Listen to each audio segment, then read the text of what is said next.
Imagine for a moment stepping into the shoes of those who came before us.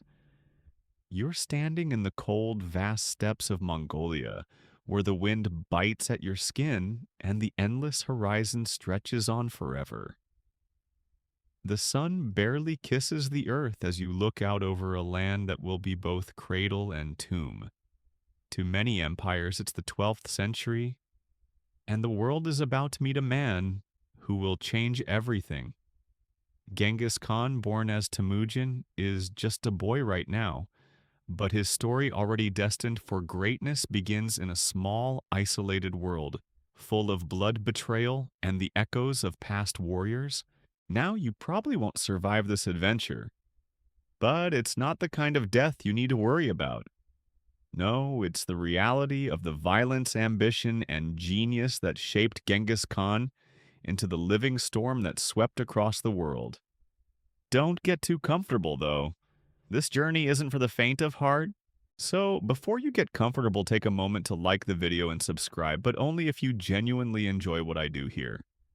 And feel free to post your location and local time below. It's always interesting to know where in the world we're traveling together tonight. Wherever you are, I hope tonight brings you rest, comfort, and maybe a curious dream or two.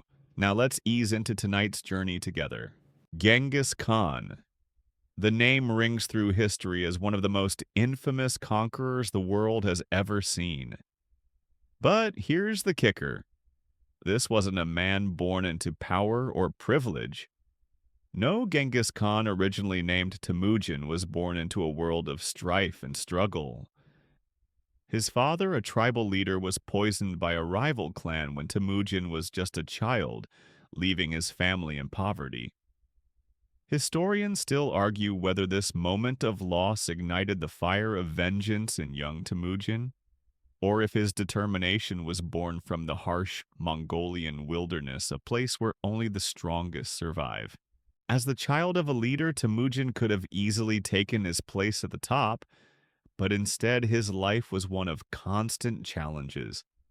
His mother raised him in the wild, teaching him to survive against all odds. By the age of 15, he was already making his first major moves to unite the Mongol tribes. He wasn't just a warrior, he was a strategist, and this was the beginning of his journey to the top. But of course, the rise of Genghis Khan didn't come without obstacles. It never does it? He was captured once by a rival tribe, enslaved and shackled. Imagine the sheer audacity of a child born into such torment, only to rise up, break his chains, and eventually conquer one of the largest empires the world would ever know. Let's step back a moment and appreciate how improbable Genghis Khan's rise truly was. A child born into the Mongolian steppe, his world defined by the cold, windswept expanses of the east and the shadows of enemy clans that hovered at every turn. But Temujin wasn't just any boy. He wasn't bound by the simple laws of nature. He was bound by something greater, his desire for unity. We often think of great conquerors as larger-than-life figures, people born into dynasties or bestowed with immense power. But Temujin wasn't handed anything. His early life was a brutal testament to the fact that even the fiercest of leaders can come from nothing. One of the strangest things about him, he wasn't an imposing figure physically. Genghis Khan wasn't known for his height or strength, but for his extraordinary intellect and resilience. Historians still argue whether the early experiences of Temujin shaped his character, or if it was something intrinsic to his nature. His mother raised him alone, far from any political power, and some believe it was this stark isolation that forged his adaptability. His ability to maneuver in situations of betrayal, deceit, and hardship was unmatched. The Mongol Empire's foundation wasn't laid by a traditional ruler with a royal army. It was constructed by an unyielding survivor who learned how to outwit, outlast, and unite. Now Temujin didn't just rise through luck or chance. No, his rise was due to his ability to foster alliances and create bonds where others saw only enemies. The Mongol tribes were fiercely independent, and they had a deep-rooted history of animosity. Yet Temujin found ways to convince these tribes that unity was their only path to survival. He knew that the greatest strength lay not in the number of warriors, but in their loyalty to one another. One of the most pivotal moments of his rise was his friendship with Jamuka, another prominent Mongol leader. They were once close companions, but as Temujin's power grew, so did the tension between them. It wasn't a simple falling out, it was a split that would set the stage for some of the bloodiest battles in Mongol history. Historians still debate what exactly caused the rift between them. Was it ambition, or was it something deeper, something rooted in their very philosophies of leadership? Jamuka, with his traditional view of Mongol power, advocated for a warrior-based aristocratic society, while Temujin envisioned something much more meritocratic. Jamuka's response to Temujin's rise was swift and violent. It wasn't just about one man's quest for control, it was a fundamental clash of ideals. In the end, the split wasn't just a political one, it was personal. They fought a decisive battle with Temujin's forces, emerging victorious. But it was a costly victory. Jamuka's forces, though defeated, were allowed to go free. Temujin's mercy became one of his defining traits. This would be a characteristic of his leadership for the rest of his life. Although he could be ruthless, he often showed great clemency to those who surrendered to him. This act of mercy wasn't just a gesture of kindness, it was strategic. Temujin understood that it was better to win people's loyalty than to crush them beneath a boot. His own soldiers, many of whom were former enemies or defectors, respected him for this. This loyalty became the bedrock upon which the Mongol Empire was built. It wasn't just about the brutality of war, it was about winning the hearts and minds of those who fought for him. But let's not mistake Temujin's merciful side for weakness. He was calculating, ruthless when needed, and he had a sharp understanding of psychological warfare. You see, Genghis Khan understood the power of fear. His very name was enough to make his enemies tremble. Historians still argue whether the fearsome reputation of Genghis Khan was exaggerated, or if it was truly as terrifying as legend suggests. There are countless stories of cities that surrendered without a fight simply because the mere thought of facing the Mongol horde was enough to break their will. Fear wasn't just an emotion for Genghis Khan. It was a tool he wielded with precision. He knew that a swift, brutal victory was often far more effective than a drawn-out battle. One of the most famous examples of this is the siege of Zhongdu. The city, which was part of the Jin dynasty, stood as a fortress resistant to Genghis Khan's armies. But the Mongols weren't deterred. They used their vast knowledge of siege warfare honed through years of battle to wear down the city's defenses. And here's where it gets truly fascinating. Genghis Khan didn't just use brute force, he employed psychological tactics. As the city's defenders saw their walls fall and their supplies dwindle, they knew they couldn't hold out much longer. But instead of pressing for a quick, bloody assault, Genghis Khan ordered a show of strength. The Mongols staged mock battles, simulating their inevitable victory. The people of Zhongdu saw this and, fearful of the Mongols' unstoppable advance, decided to surrender. But this was just one of many sieges Genghis Khan conducted during his rise. His mastery over warfare wasn't just about tactics. It was about understanding human nature, about knowing how to manipulate fear and hope to his advantage. You might wonder, was this all part of his genius? Or was it just the accumulation of experience and necessity? Historians have long debated the true origins of Genghis Khan's strategic brilliance. Some argue that he was a natural leader, someone whose intuition and insight set him apart from his contemporaries. Others believe that his methods were the result of years spent observing other leaders adapting their strategies to suit his own needs. Either way, the result was the same. Genghis Khan was not just a military genius, he was a master of the psychological game. But it wasn't just his strategic brilliance that set him apart. It was his ability to innovate. Genghis Khan wasn't content with simply adapting old strategies, he transformed the art of war itself.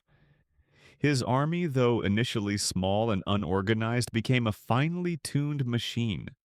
The Mongol army wasn't just a hodgepodge of nomads and mercenaries, it was a disciplined, well-coordinated force that operated like clockwork.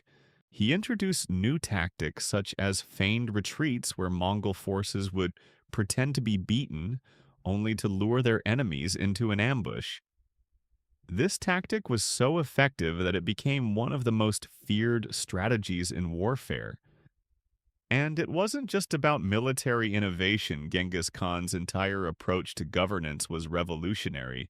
Historians often argue that his methods of administration were just as important as his military tactics. He established the Great Yasa, a code of laws that helped govern the vast expanse of his empire. While the specifics of the Yasa are still debated, it's clear that it was a revolutionary attempt to standardize the Mongol world.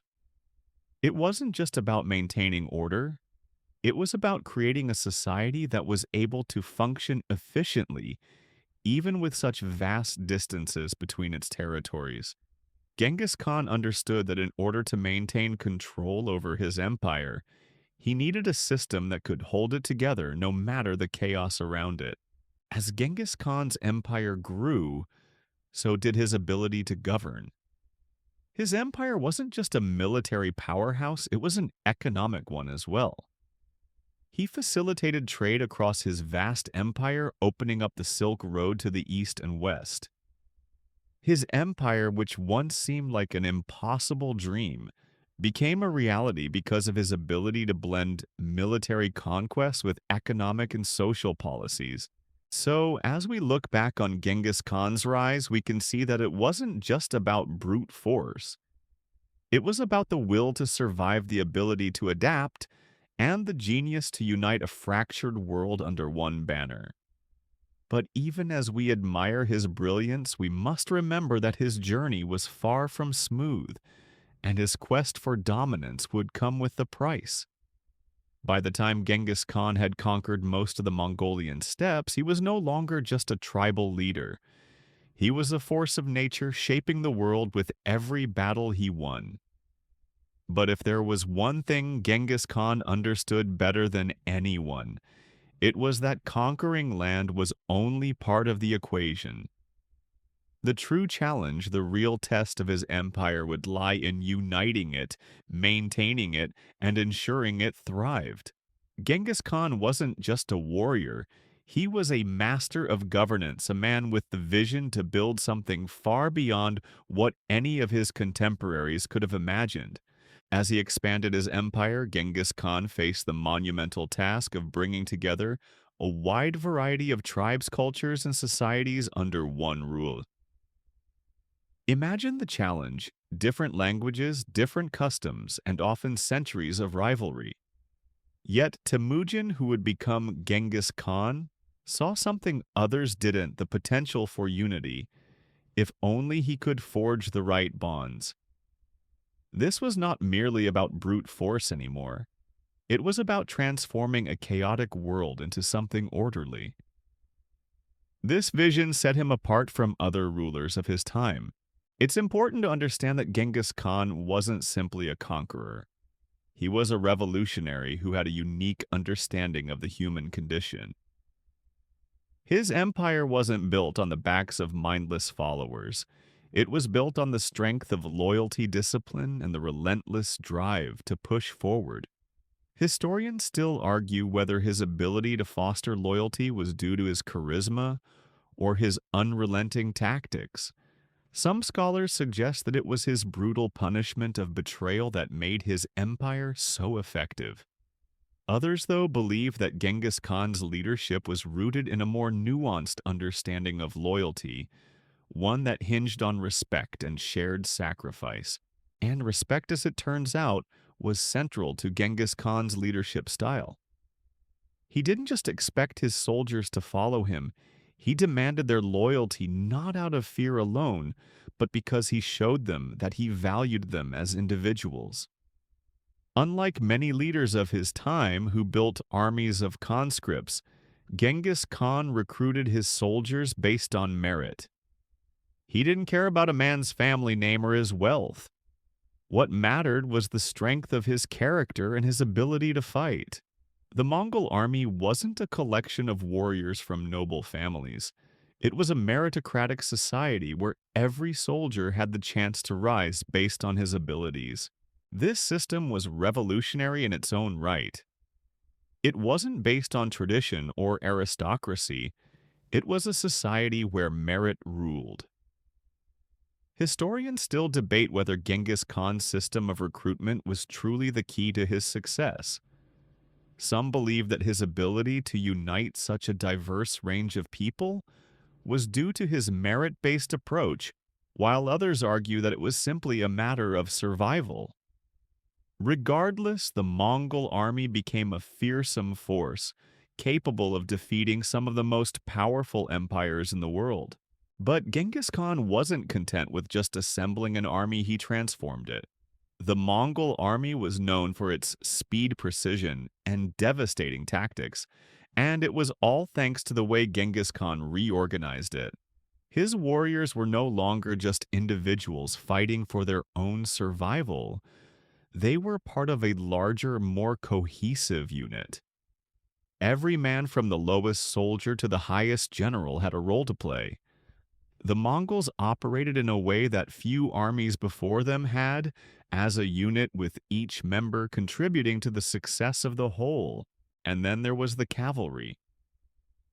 The Mongol horsemen were legendary not only for their skill in battle, but for their ability to traverse vast distances with ease. A Mongol rider could travel for days, covering hundreds of miles without losing his strength or focus. This speed was not just a matter of endurance, it was a matter of strategy. Genghis Khan's cavalry was known for its ability to execute lightning-fast strikes, often catching their enemies completely off guard. But it wasn't just about physical stamina, it was about the bond between rider and horse. The Mongols' relationship with their horses was unlike anything the world had seen before. Historians argue whether the Mongol cavalry's success was due to their superior riding skills or the sheer psychological effect their speed had on their enemies. Was it the terror of facing an unstoppable force, or was it the sheer genius of Genghis Khan's military tactics that made the Mongols so successful? The debate continues, but one thing is certain. The Mongol cavalry was one of the most effective fighting forces the world has ever known. However, even with all the innovations in military strategy, Genghis Khan's empire was not without its internal struggles. The greatest of these struggles was the matter of succession. Genghis Khan had many sons, each vying for his favor and the right to inherit his vast empire.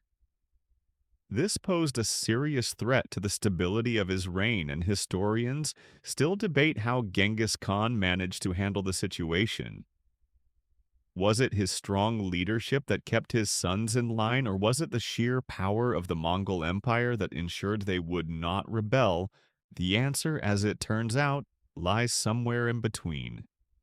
Genghis Khan was a brilliant strategist, and he knew that succession could be his empire's downfall. Instead of choosing one son to inherit everything, he divided his empire into several khanats, each ruled by one of his sons. This decision, while controversial at the time, helped ensure that no one son would have too much power. Historians still argue whether this was a wise decision or the beginning of the Mongol Empire's eventual fragmentation. Regardless of the outcome, it was a decision that showed Genghis Khan's foresight and understanding of human nature. But even with the empire divided, Genghis Khan's legacy remained secure. His children may have fought amongst themselves, but the world knew that the Mongol Empire was still Genghis Khan's empire. His influence stretched across Asia, Europe, and the Middle East, and his name became synonymous with power. But even as his empire expanded, Genghis Khan never forgot the importance of unity. He knew that without unity, the empire would fall, something his sons would learn the hard way. In the end, it was Genghis Khan's understanding of loyalty, merit, and governance that set him apart.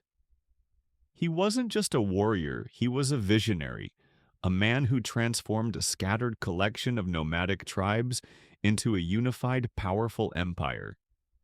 His ability to unite such a diverse array of peoples was no accident. It was the result of his ability to understand human nature and use it to his advantage.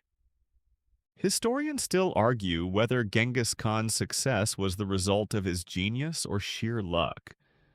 But what can't be denied is that his leadership was unlike anything the world had ever seen.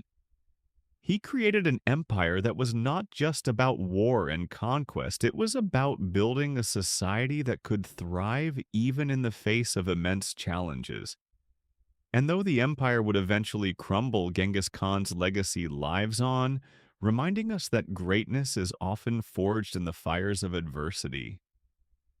By now, you're probably beginning to see the breadth of Genghis Khan's vision. It wasn't simply about making war, it was about forging an empire that would stand the test of time.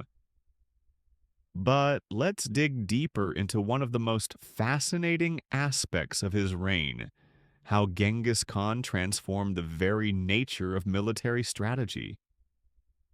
His understanding of battle was like no other before him. He didn't just fight wars, he innovated them. If you think back to the traditional battles you've read about in history books, you might imagine long drawn-out sieges and lines of soldiers fighting tooth and nail for victory. Genghis Khan, however, thought in terms of speed, precision, and overwhelming force. Historians still argue whether Genghis Khan was the product of his environment, or if he was simply a genius born ahead of his time. Some say his battle tactics were an evolution of what had been used by other conquerors, while others argue that Genghis Khan's innovations were entirely his own. The truth, as always, is somewhere in the middle. He took bits and pieces of the military knowledge available to him and turned them into something entirely new. A mix of ruthlessness, psychological warfare, and sheer innovation set him apart from every other leader in history. The most famous tactic he employed was his use of the feigned retreat. At first glance, it seems simple, even deceptive.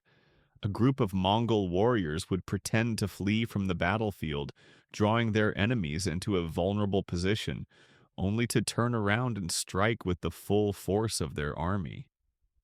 The tactic relied not just on military discipline, but on the ability to manipulate the perception of the enemy.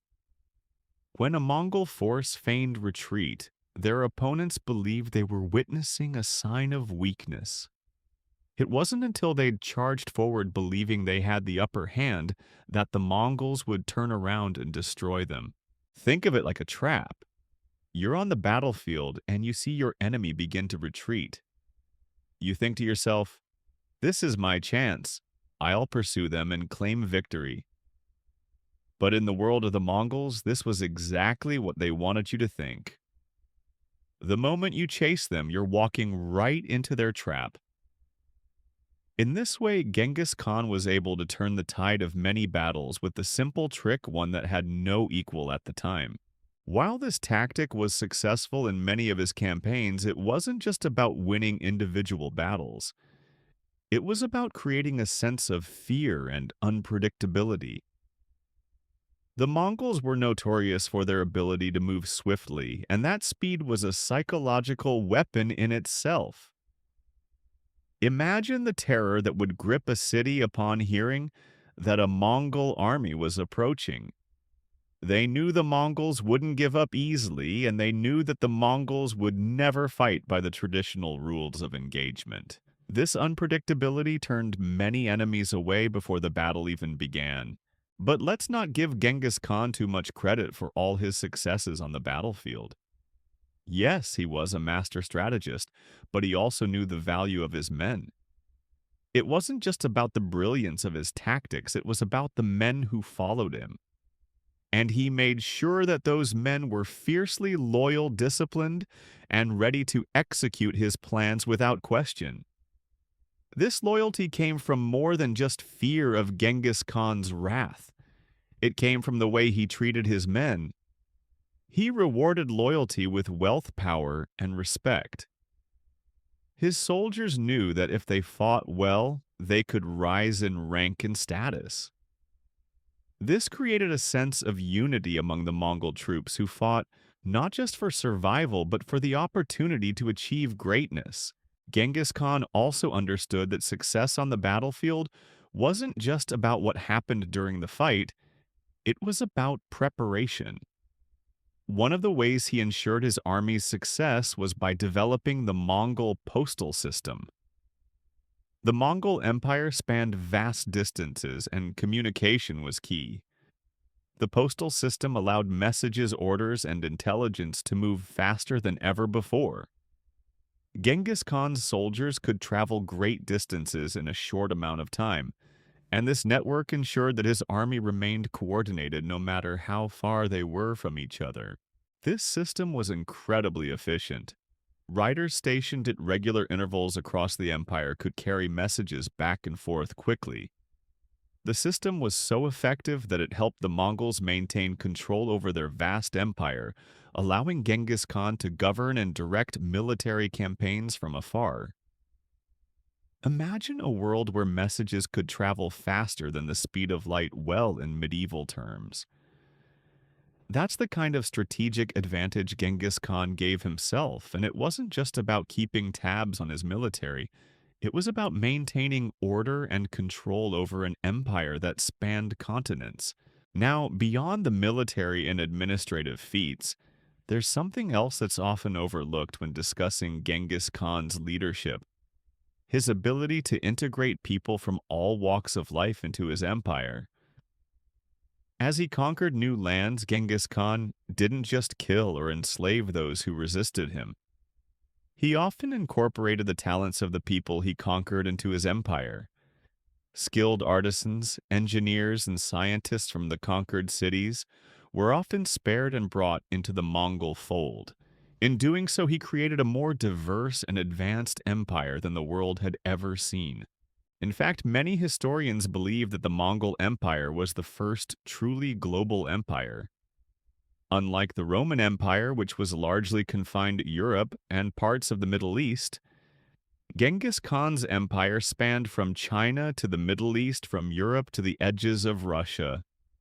This empire wasn't just a patchwork of territories, it was a melting pot of cultures, technologies, and ideas. And it was all possible because of Genghis Khan's open-mindedness and his ability to see beyond the traditional boundaries of ethnic and cultural lines. Historians often debate whether Genghis Khan's multicultural approach was a sign of his genius or a product of necessity. After all, with such a vast empire to manage, he needed every advantage he could get. Bringing the best and brightest from across the known world into his service was a practical decision. Yet it also speaks to the breadth of his vision.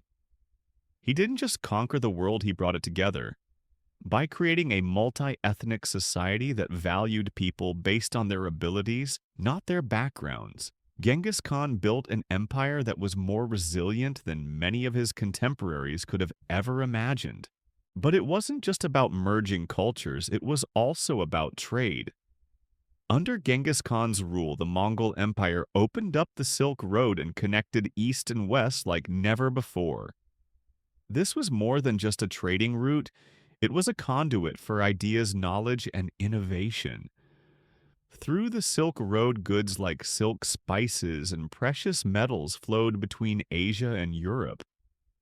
But perhaps more importantly, the exchange of ideas, scientific knowledge, medical advances, and philosophies became one of the most enduring legacies of the Mongol Empire. Historians still argue how much Genghis Khan himself understood the long-term benefits of this interconnectedness. Was he a visionary who saw the future of a globalized world? Or was he simply trying to enrich his empire through trade without understanding the broader implications? The truth, as always, is complex. He may not have had the foresight to see how the Silk Road would shape the world, but he certainly understood its immediate benefits and made sure that his empire thrived by controlling it. In the end, it was this ability to merge military might with political and economic strategies that made Genghis Khan one of history's most extraordinary figures. His empire wasn't just built on the backs of soldiers, it was built on the exchange of ideas, the integration of diverse cultures, and the ability to adapt and innovate at every turn. Genghis Khan's legacy wasn't just limited to his ability to conquer and maintain a vast empire. It was rooted in his vision of a world where cooperation, cultural exchange, and meritocracy were the cornerstones of power. His rule was a complex blend of innovation, brutal tactics, and strategic foresight that ensured the Mongol Empire's rise to prominence. But as much as he was a conqueror, Genghis Khan was also an architect of a new era in world history, a period of cross-cultural interactions that transformed both the East and the West in ways no one could have predicted. One of the ways Genghis Khan ensured his empire thrived was through his commitment to building infrastructure, particularly the communication systems that kept the vast Mongol Empire connected. He established the Yam, a sophisticated relay system of post stations, which allowed messengers to travel quickly across the empire. With this system in place, messages could travel at unprecedented speeds for the time. The Yam system was essentially the Mongol equivalent of the modern postal service, enabling Genghis Khan to maintain control over his far-flung territories. This communication network wasn't just for military orders either. It helped with administration, governance, and crucially, the rapid exchange of intelligence. The Mongol Empire was vast, stretching from China to the edges of Europe, and communication was the key to maintaining cohesion across such a sprawling realm. It's no surprise that many historians cite this network as one of the key factors behind the Mongol Empire's longevity. Without it, Genghis Khan's vision of a unified world would have crumbled under the weight of distance and disarray. But as Genghis Khan grew more powerful, he also understood the importance of fostering relationships with the cultures and peoples he conquered. Unlike many conquerors who sought to erase the customs and identities of their subjects, Genghis Khan took a more inclusive approach. He welcomed skilled artisans, scientists, and engineers from the cities he conquered, ensuring that the best minds of the time worked under the Mongol banner. In fact, this approach led to one of the most remarkable aspects of the Mongol Empire, the blending of cultures and the exchange of knowledge that occurred across Eurasia. The Mongols didn't just take what they needed, they also learned from the civilizations they conquered. Persian scientists helped improve Mongol weaponry, and Chinese engineers assisted in the development of siege machines. This integration of knowledge from various cultures contributed to the technological advancements seen across the empire. The Mongol Empire became a melting pot of ideas, much like the Silk Road it controlled. The openness to adopting innovations from the conquered regions was a hallmark of Genghis Khan's pragmatic leadership. Now, there's a fascinating debate among historians regarding the role of the Mongols in spreading knowledge. Some argue that the Mongols, in their pursuit of conquest, inadvertently facilitated the exchange of ideas between the East and West. This led to the rapid dissemination of technologies like gunpowder, which would go on to have a profound impact on European warfare. Others argue that Genghis Khan's conquests were largely destructive, and that the Mongols did more harm than good to the civilizations they overran. The truth, of course, is more nuanced. While the Mongols certainly destroyed many cities and devastated countless lives, their empire also created an unprecedented level of connectivity between different parts of the world, and that connectivity proved essential for the advancement of both the East and the West in subsequent centuries. On the flip side, Genghis Khan's methods of governance were often harsh, and his campaigns were often brutal. Take, for instance, the destruction of the Khwarezmian Empire, a campaign that marked one of the darkest periods of Genghis Khan's career. After a diplomatic envoy was killed by the Khwarezmian Shah, Genghis Khan's fury knew no bounds. He ordered the complete destruction of several Khwarezmian cities, including Samarkand and Bukhara. The slaughter that followed was legendary in its brutality, and many historians still debate the extent of the massacre. Some suggest that Genghis Khan's actions were a result of his wounded pride, and that the genocide he initiated was a personal vendetta. Others argue that the destruction was a strategic move aimed at sending a powerful message to all who might defy him. But even in the face of such terror, Genghis Khan remained a pragmatist. He recognized the importance of integrating the people he conquered into his empire, and he did so through the creation of a vast network of administrators and military leaders who were loyal to him, not to the old tribal divisions. His empire was not based on hereditary rule or nobility. It was based on merit loyalty and practicality. And this approach made his empire strong. Genghis Khan's use of psychology as a tool of warfare was also a game changer. He understood the impact of fear not just as a means to break resistance, but as a weapon that could be wielded strategically to shape the behavior of both his enemies and his own soldiers. His very name became synonymous with terror, and his reputation often preceded him. Historians still debate whether Genghis Khan's fearsome image was a result of his actual ruthlessness, or if it was exaggerated over time. Some believe that much of the legend of his cruelty was amplified by the stories that were passed down through generations.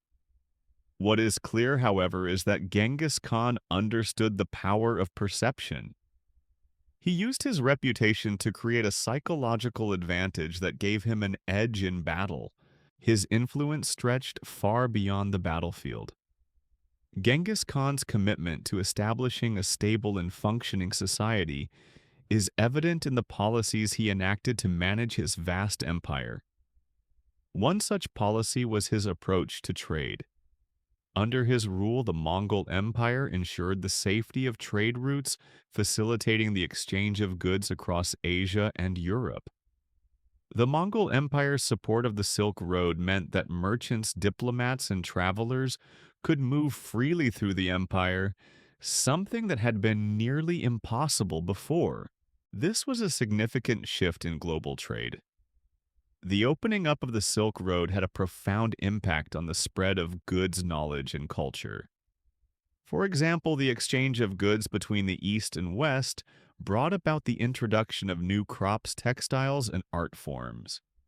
The influence of Mongol control over the trade routes would also have a lasting effect on the development of European exploration, as the West began to search for new routes to access the wealth of the East. But as much as Genghis Khan sought to unite and govern his empire, he was not invincible. The sheer size of the Mongol Empire was both a blessing and a curse. Managing such a vast territory stretching from China to the edges of Europe proved to be a challenge that even Genghis Khan could not overcome in his lifetime. After his death, the empire splintered into separate khanates ruled by his sons and grandsons. This fragmentation eventually led to the decline of the Mongol Empire, although its legacy would continue to shape history for centuries. What Genghis Khan managed to accomplish in his lifetime is nothing short of extraordinary. He built an empire that was not just based on military conquest, but on governance, trade, and cultural exchange.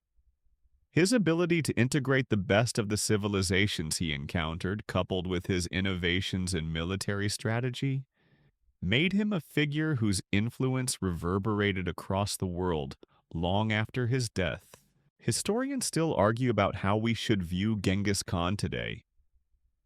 Is he a villain, a destroyer of civilizations? Or is he a visionary leader who laid the foundation for the globalized world we live in today? The debate is ongoing, but one thing is clear. Genghis Khan's impact on history is undeniable. He changed the world in ways that we are still grappling with today, and his legacy is as complex as it is fascinating. As the Mongol Empire grew under Genghis Khan's reign, his influence stretched far beyond military tactics and governance. His vision for a unified world order was not just about conquest. It was about establishing an empire that was efficient, adaptable, and capable of supporting trade, communication, and innovation. But in order for his empire to last, Genghis Khan had to contend with internal challenges, including the question of succession. Genghis Khan's succession plan is one of the most debated aspects of his legacy. He had many sons, each of whom sought to inherit his empire. As Genghis Khan grew older, the question of who would succeed him became increasingly urgent. The succession issue was not just a matter of family rivalry. It had profound implications for the stability of the Mongol Empire. Genghis Khan's solution was one that was rooted in pragmatism. Instead of naming a single successor, he divided the empire into several khanates, each ruled by one of his sons. At the time, this decision was seen as an innovative way to prevent a single individual from consolidating all power. Genghis Khan believed that his empire was too vast for one ruler to manage effectively. By dividing the empire among his sons, he ensured that each khanate had a ruler who was loyal to him and had the experience necessary to govern. The system wasn't without its challenges, however. The sons of Genghis Khan often fought amongst themselves for power, and after his death, the Mongol Empire would begin to fragment. But during his lifetime, Genghis Khan managed to keep the empire together, ensuring that his vision of unity continued to shape the world. One of the most intriguing aspects of Genghis Khan's leadership was his ability to maintain control over his sons and keep them loyal to him. Unlike many other rulers of the time, he didn't rely on traditional methods of royal authority. He didn't simply pass down power based on birthright or favor. Instead, he emphasized merit, loyalty, and competence.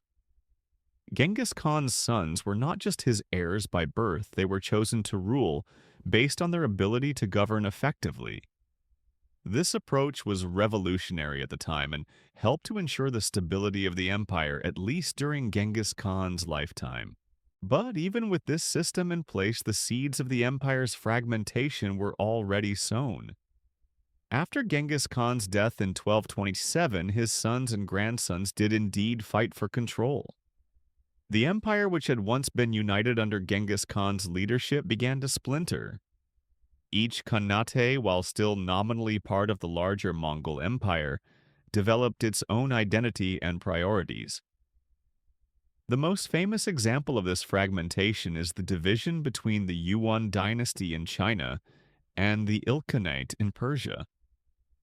The Mongol Empire was still powerful, but the lack of centralized control meant that the Mongols would never again experience the unity they had under Genghis Khan.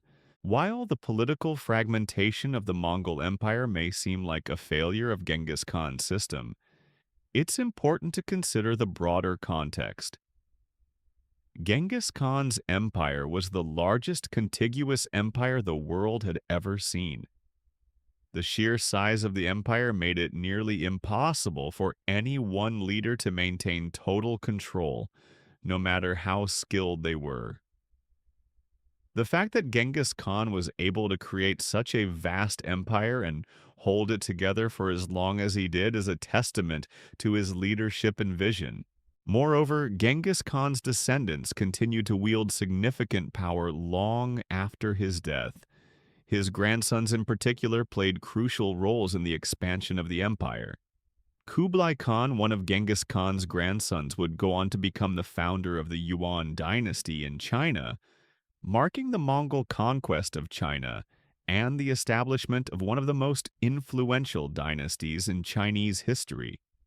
Meanwhile, the Ilkhanate under the leadership of Hulagu Khan played a pivotal role in the Mongol conquest of the Middle East. But while the Mongol Empire would eventually fragment its influence on the world was undeniable. The Mongols' contributions to world history went far beyond military conquest. Their empire facilitated the exchange of goods, ideas, and technologies between the East and West. The Silk Road, which had been in decline for centuries, was revitalized under Mongol rule. This revitalization not only brought prosperity to the Mongol Empire, but also allowed for the spread of knowledge across vast distances. One of the most important contributions of the Mongol Empire was the transfer of technologies from the East to the West. Gunpowder, for example, was one of the most significant technologies to spread from China to Europe during the Mongol period. The Mongols were not only responsible for the transmission of this technology, they also helped spread the knowledge of papermaking, printing, and other advancements. These technologies would go on to have a profound impact on European history, particularly in the fields of warfare, communication, and science. In addition to technological advancements, the Mongols played a crucial role in fostering intellectual exchange. The Pax Mongolica, the period of relative peace and stability that existed under Mongol rule, allowed for the free movement of scholars, scientists, and diplomats across the empire.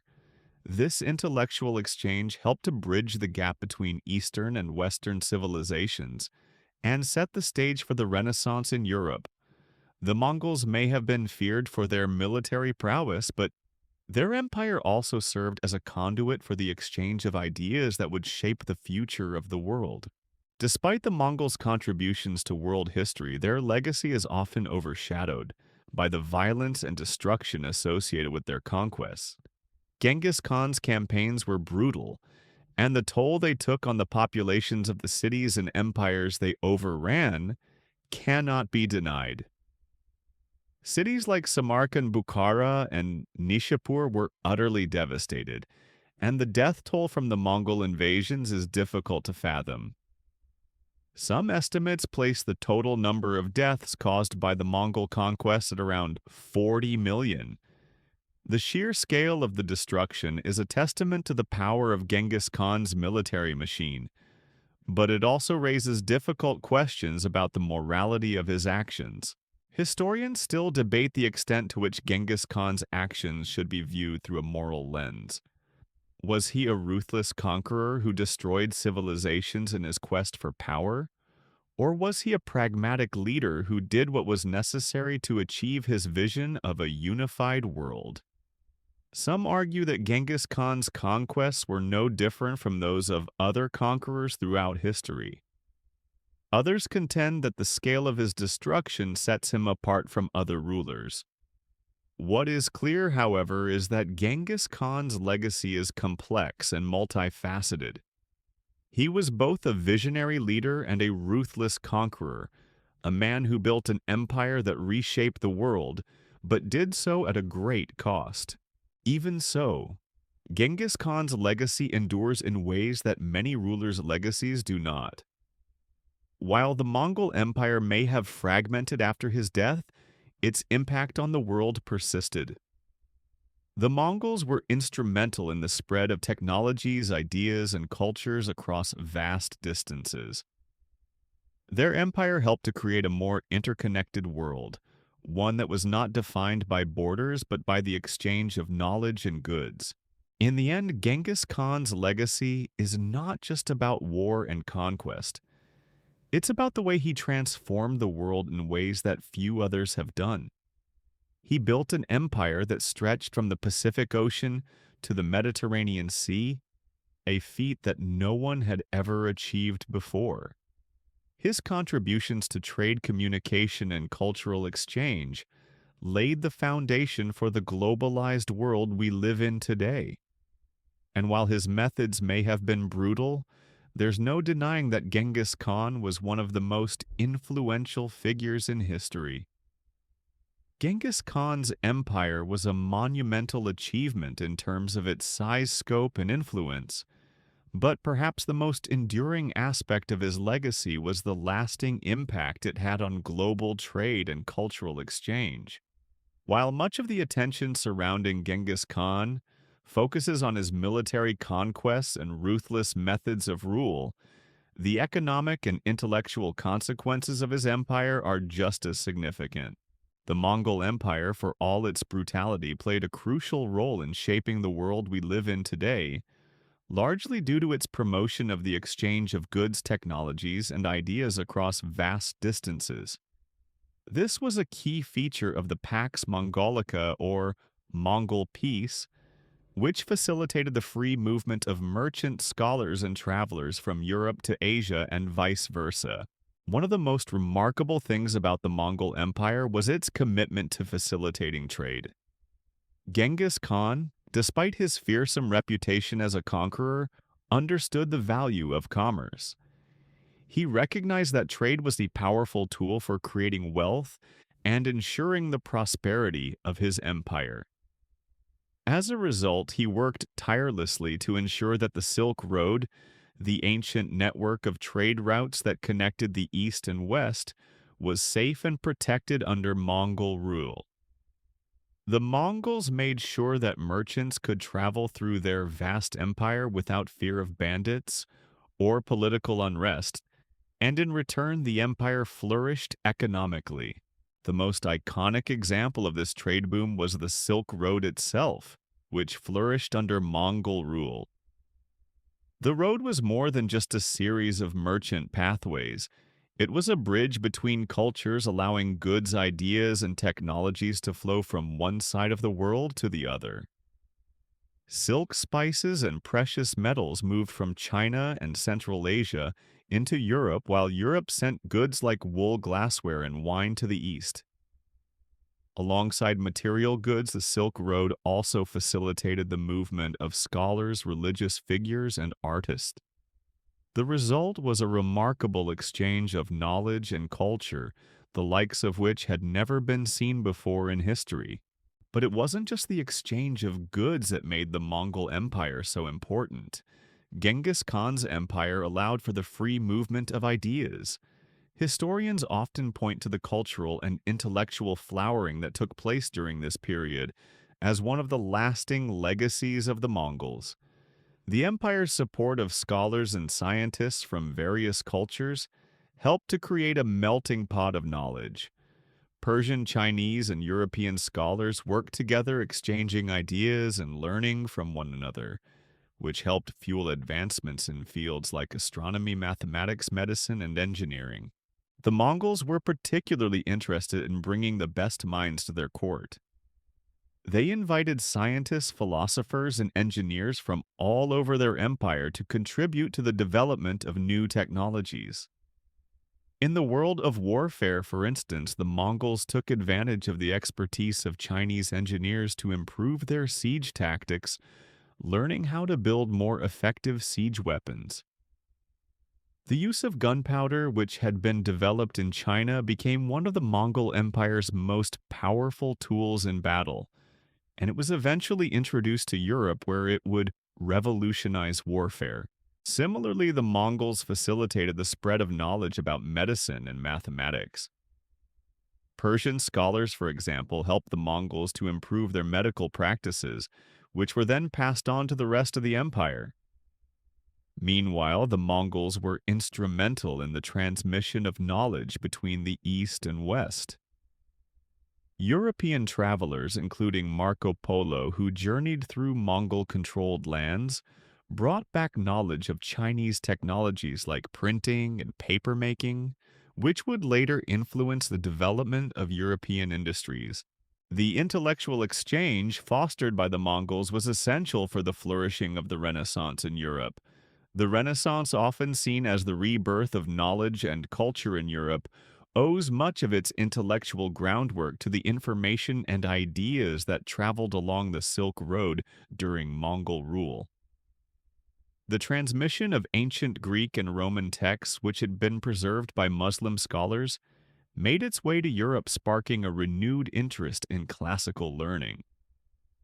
This exchange of ideas helped lay the foundation for the scientific revolution, which would transform European society in the centuries to come. However, while the Mongol Empire facilitated the exchange of ideas, it also had a more direct and at times devastating impact on the world. Genghis Khan's campaigns were known for their brutality, and it's difficult to overlook the immense human cost of his conquests. His armies left a trail of destruction in their wake, leveling entire cities and wiping out countless civilians. The siege of Nishapur, for example, resulted in the deaths of thousands of people, and the destruction of the Khwarezmian Empire was catastrophic, leading to the decimation of entire populations. The brutal tactics employed by Genghis Khan are still the subject of heated debate among historians. Some argue that Genghis Khan's cruelty was justified by the context of his time, that the world he inhabited was one of constant warfare, and that his actions were necessary to maintain order. Others argue that his actions were excessively violent, and that the human cost of his empire was too great to justify its achievements. The truth, as is often the case in history, is more complex. Genghis Khan's empire was built on violence, but it was also built on a vision of unity and cooperation. His empire brought people together from different cultures and regions, and that cooperation allowed the empire to achieve great things. Yet the human cost of that unity was immense, and the legacy of Genghis Khan's violence continues to be a subject of intense scrutiny. As Genghis Khan's empire expanded, so did the complexity of his rule. One of the most remarkable aspects of his leadership was his ability to balance the competing demands of military conquest, political governance, and economic development. Genghis Khan understood that his empire couldn't survive on military might alone. He knew that in order to maintain stability, he needed to create a functioning society that could support the needs of its citizens. His innovations in governance, such as the creation of a legal code, the Yasa, and his focus on merit-based appointments helped to ensure the smooth functioning of the empire. Despite his military success, Genghis Khan was not content with mere conquest. He was determined to build an empire that could last, and he knew that this required more than just an army. It required a system of governance that was fair, efficient, and stable. In this sense, Genghis Khan's reign represents one of the earliest examples of state building where military conquest was complemented by efforts to create a functioning unified society. But after his death in 1227, his empire struggled to maintain the cohesion that he had created.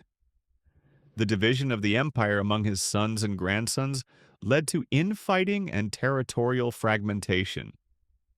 The Mongols, who had once been united by their loyalty to Genghis Khan, began to drift apart, and the once mighty empire began to crumble. Yet despite this fragmentation, Genghis Khan's legacy endured. His descendants, particularly Kublai Khan, would continue to play a major role in the shaping of world history, and the Mongol Empire's influence on global trade culture and intellectual exchange would leave a lasting mark on civilization. Historians still debate the ultimate significance of Genghis Khan's reign. Was he simply a conqueror, or was he a visionary leader who shaped the future of the world? The answer, as with most great figures in history, is likely a bit of both. Genghis Khan's empire was built on violence, but it was also a catalyst for intellectual, cultural, and economic exchange that transformed the world. His legacy, like the empire he built, is complex and multifaceted.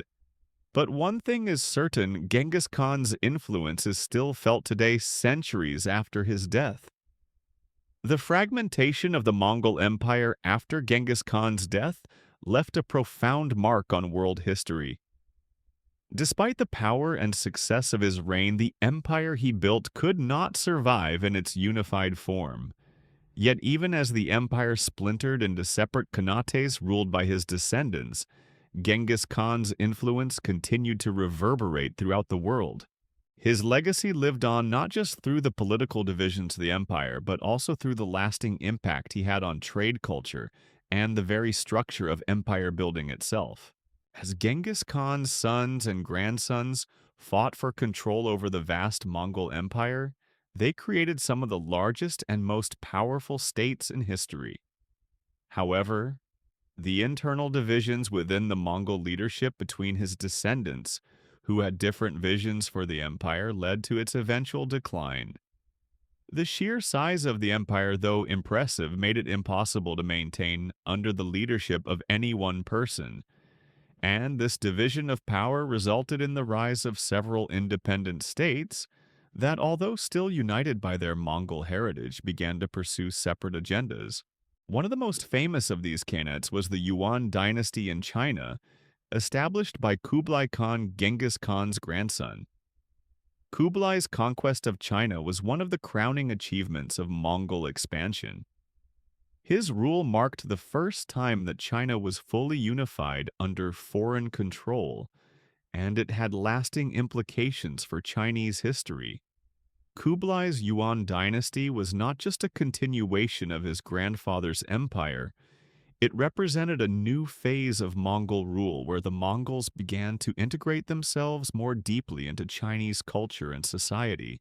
Kublai Khan's reign was marked by significant advances in trade culture and governance. He was a reformer who sought to consolidate Mongol power while also integrating Chinese traditions. He oversaw the construction of infrastructure projects, including roads and canals, which facilitated trade and communication within China. The Yuan dynasty also promoted religious tolerance and supported the arts and sciences. Kublai's patronage of the arts, particularly in the fields of literature and painting, helped to elevate Chinese culture during his reign. Despite the achievements of the Yuan dynasty, however, Kublai Khan's efforts to maintain Mongol dominance in China were ultimately unsuccessful. The Mongols, though powerful, faced significant resistance from the Chinese population, who resented foreign rule. The Yuan dynasty's failure to integrate fully into Chinese society, along with the burden of continuous military campaigns and economic challenges, led to its eventual downfall. In 1368, the Yuan dynasty was overthrown by the Ming dynasty, a Chinese-led rebellion that reclaimed China's sovereignty. While Kublai Khan's Yuan dynasty eventually fell, it is important to note that the Mongols had a lasting influence on China. Mongol rule helped to open China to the outside world, particularly through the Mongol-controlled Silk Road. It was during this period that the exchange of goods, technologies, and ideas between China and the West flourished. The Mongols facilitated the introduction of Western knowledge to China, including advancements in astronomy, medicine, and cartography. In turn, Chinese technologies and inventions such as printing and gunpowder spread to Europe, laying the groundwork for the scientific and technological revolutions that would come centuries later. The Ilkhanate, another Mongol khanate, was established in Persia by Hulagu Khan, another of Genghis Khan's grandsons. The Ilkhanate's impact on the Middle East was just as significant as that of the Yuan dynasty in China.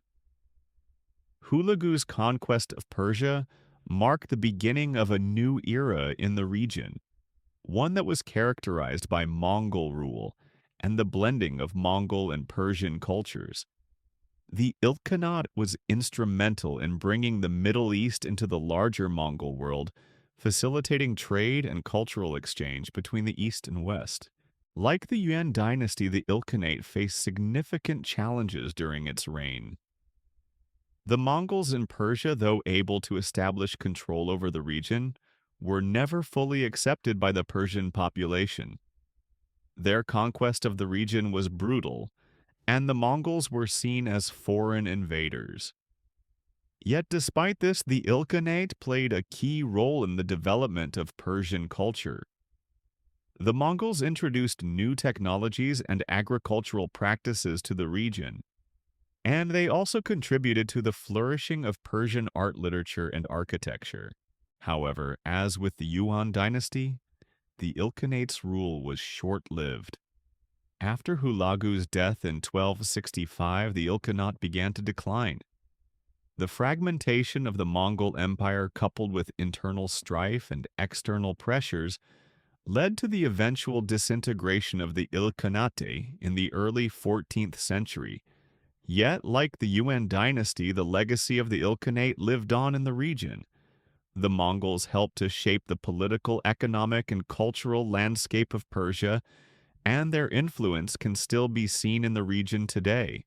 As the Mongol Empire fractured into multiple khanates, each ruled by one of Genghis Khan's descendants, the broader Mongol legacy continued to affect the course of history. The Mongols' role in facilitating trade, cultural exchange, and intellectual collaboration between the East and West cannot be overstated.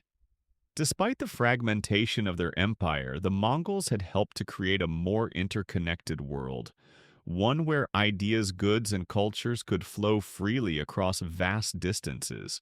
In many ways, Genghis Khan's vision of a unified world, though never fully realized, laid the foundation for the modern world. His empire opened up global trade networks, making it easier for people, goods, and ideas to travel between East and West. The Mongol Empire helped to bridge the gap between two distant worlds, facilitating cultural exchange and the spread of knowledge.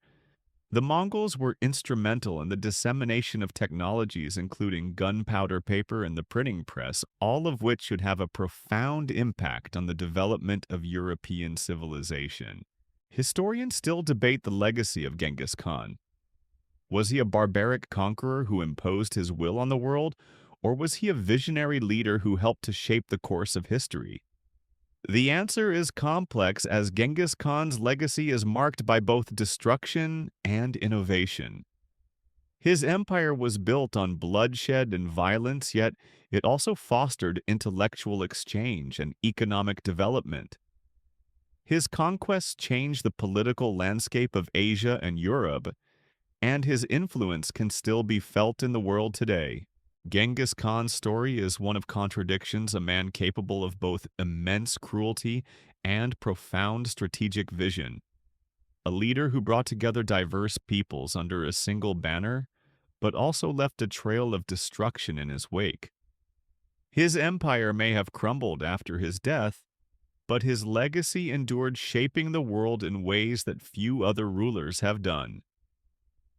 Whether through the cultural exchange fostered by his empire, the innovations in warfare and governance he pioneered, or the lasting influence he had on the course of world history, Genghis Khan's impact cannot be denied. As we reflect on Genghis Khan's legacy, we must acknowledge both the good and the bad. The world he left behind was shaped by his ambition, his genius, and his brutality. The empire he built may have fallen, but the ripples of his conquest are still felt in the modern world. Genghis Khan remains one of history's most influential figures, a man whose actions and vision continue to resonate through time. As we reflect on Genghis Khan's profound influence on the world, it's crucial to acknowledge the complexity of his leadership and the paradoxes that defined his reign. On one hand, Genghis Khan was an embodiment of brutality and ruthlessness. On the other, he was a visionary leader who understood the value of unity, innovation, and governance. His legacy, while filled with destruction and fear, also laid the groundwork for some of the most significant transformations in world history. As his empire expanded and evolved, so did the mechanisms of trade communication, culture, and technology, all of which would shape the world in ways even Genghis Khan could never have fully imagined. But perhaps the most important aspect of Genghis Khan's legacy is his contribution to the globalizing forces that would eventually unite disparate cultures and societies. While the Mongol Empire was often a product of conquest and violence, it also opened up pathways for the exchange of ideas, the flow of goods, and the movement of people across vast distances. His empire stretched from China to the edges of Europe, and this geographic expanse allowed for the blending of cultures, technologies, and even religions. The interconnections that were established under Mongol rule, particularly in the trade routes of the Silk Road, would pave the way for global exchange long before the modern age of globalization. Genghis Khan, whether intentionally or by necessity, helped create a world where the boundaries between East and West were less defined than ever before. The Silk Road, the ancient trade route that once connected China with the Mediterranean, was revitalized under Mongol rule. For the first time in centuries, merchants and travelers could travel freely through the territories of the Mongol Empire, without the constant threat of banditry war or political instability. The Mongols not only opened the trade routes, but they also established a relatively stable peace across much of their empire, creating conditions that were ripe for cultural and economic exchange. The Mongol Empire's approach to trade was not just about the movement of luxury goods like silk, spices, and precious metals, but it also facilitated the transfer of knowledge, including technologies and ideas that would later have a profound impact on the West. Perhaps one of the most significant contributions of the Mongols was the introduction of Chinese innovations, such as gunpowder printing and the compass to Europe. These technologies, which had been developed over centuries in China, spread to the West through the Mongol-controlled trade routes, catalyzing profound changes in warfare, communication, and navigation. Gunpowder, in particular, would play a pivotal role in transforming the face of warfare in Europe, eventually leading to the development of firearms and cannons that would change the course of military history. The introduction of the printing press, which allowed for the mass production of books and the dissemination of knowledge, would help spark the Renaissance in Europe, fueling the spread of new ideas, artistic expression, and scientific discovery.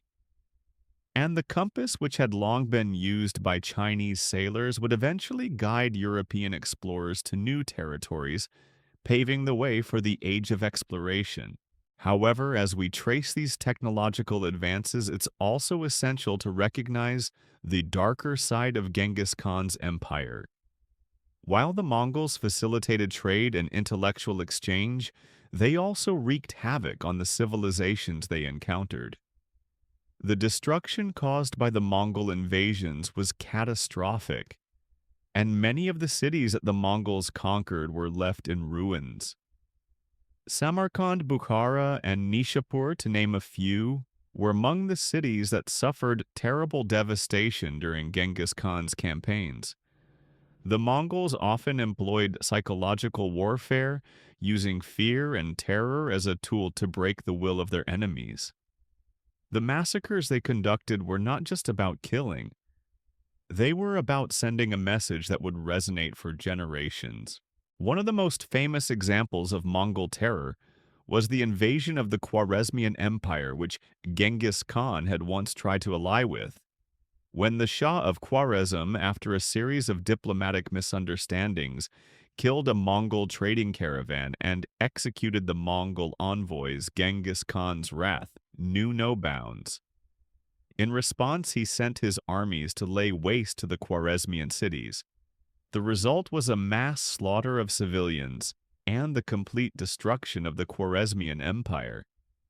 Historians still debate whether Genghis Khan's actions were justified by the need to avenge the killing of his envoys, or whether they were driven by personal revenge. But one thing is clear: Genghis Khan's response to the Shah's provocation was brutal and unrelenting. However, this tale of devastation must be seen in a broader context. The Mongol campaigns, while marked by violence and destruction, also led to the eventual rise of stability and order in many regions. After the initial devastation, Genghis Khan's successors particularly, Kublai Khan began to establish systems of governance that integrated the conquered territories into a functioning empire. The Mongol system was highly organized and it promoted meritocracy, discipline, and loyalty.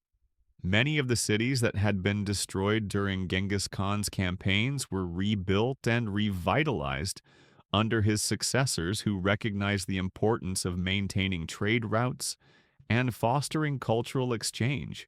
One of the most notable examples of Mongol governance was the implementation of the Yasa, a legal code that was developed by Genghis Khan and his successors. The Yasa was a set of laws and regulations that governed various aspects of Mongol life, from military conduct to trade and commerce. The Yasa was not a written document in the traditional sense, but rather a collection of edicts and proclamations that were passed down through oral tradition.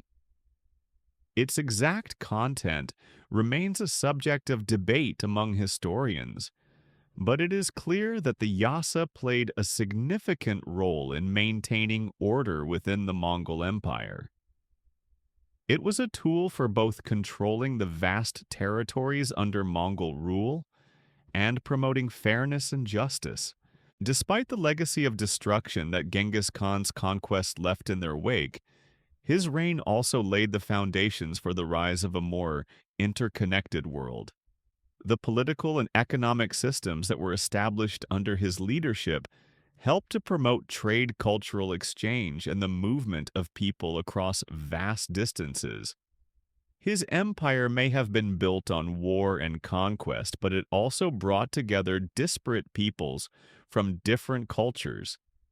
And in doing so, it created a world where the exchange of ideas and goods became easier and more efficient than ever before.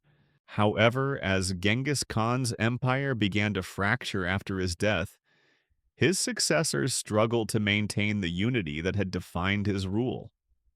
The territorial divisions between his descendants, coupled with the external pressures from other rising powers, led to the decline of the Mongol Empire. Yet despite this fragmentation, the influence of Genghis Khan's empire persisted in the regions it once controlled. The legacy of his empire can still be seen today in the technologies, trade networks, and cultural exchanges that continue to shape the modern world. In the end, Genghis Khan's story is one of contrast: a conqueror and a builder, a ruthless warrior and a visionary leader. His empire may have fallen, but his legacy lives on in the global networks of trade, knowledge, and culture that continue to bind us together. His contributions to the world are undeniable, and his impact on history is as lasting as it is complex. The legacy of Genghis Khan is in many ways a story of contradictions. He was a figure whose name invoked terror, yet his vision and achievement shaped the world in ways that went beyond sheer conquest. His empire was marked by destruction, but it also brought about unprecedented cultural exchange, trade, and intellectual growth. As we move forward, it's critical to examine not just the empire that he built, but the immense challenges his successors faced after his death, and how his legacy endured even as the Mongol Empire fractured. Genghis Khan died in 1227, leaving behind an empire that spanned from the Pacific Ocean to the edges of Eastern Europe. The vastness of the empire, combined with the internal divisions among his descendants, posed a significant challenge to maintaining the unity that had defined his rule. Genghis Khan's empire was not a conventional state. It was more of a confederation of khanates, each ruled by one of his sons or grandsons, and yet they remained loyal to the central authority of the Great Khan.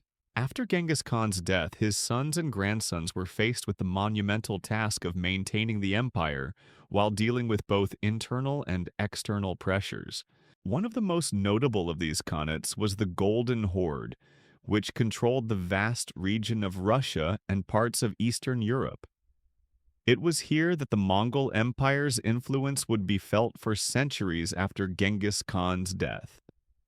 The Golden Horde, founded by Batu Khan, Genghis Khan's grandson, continued to exert significant control over Russia for much of the Middle Ages.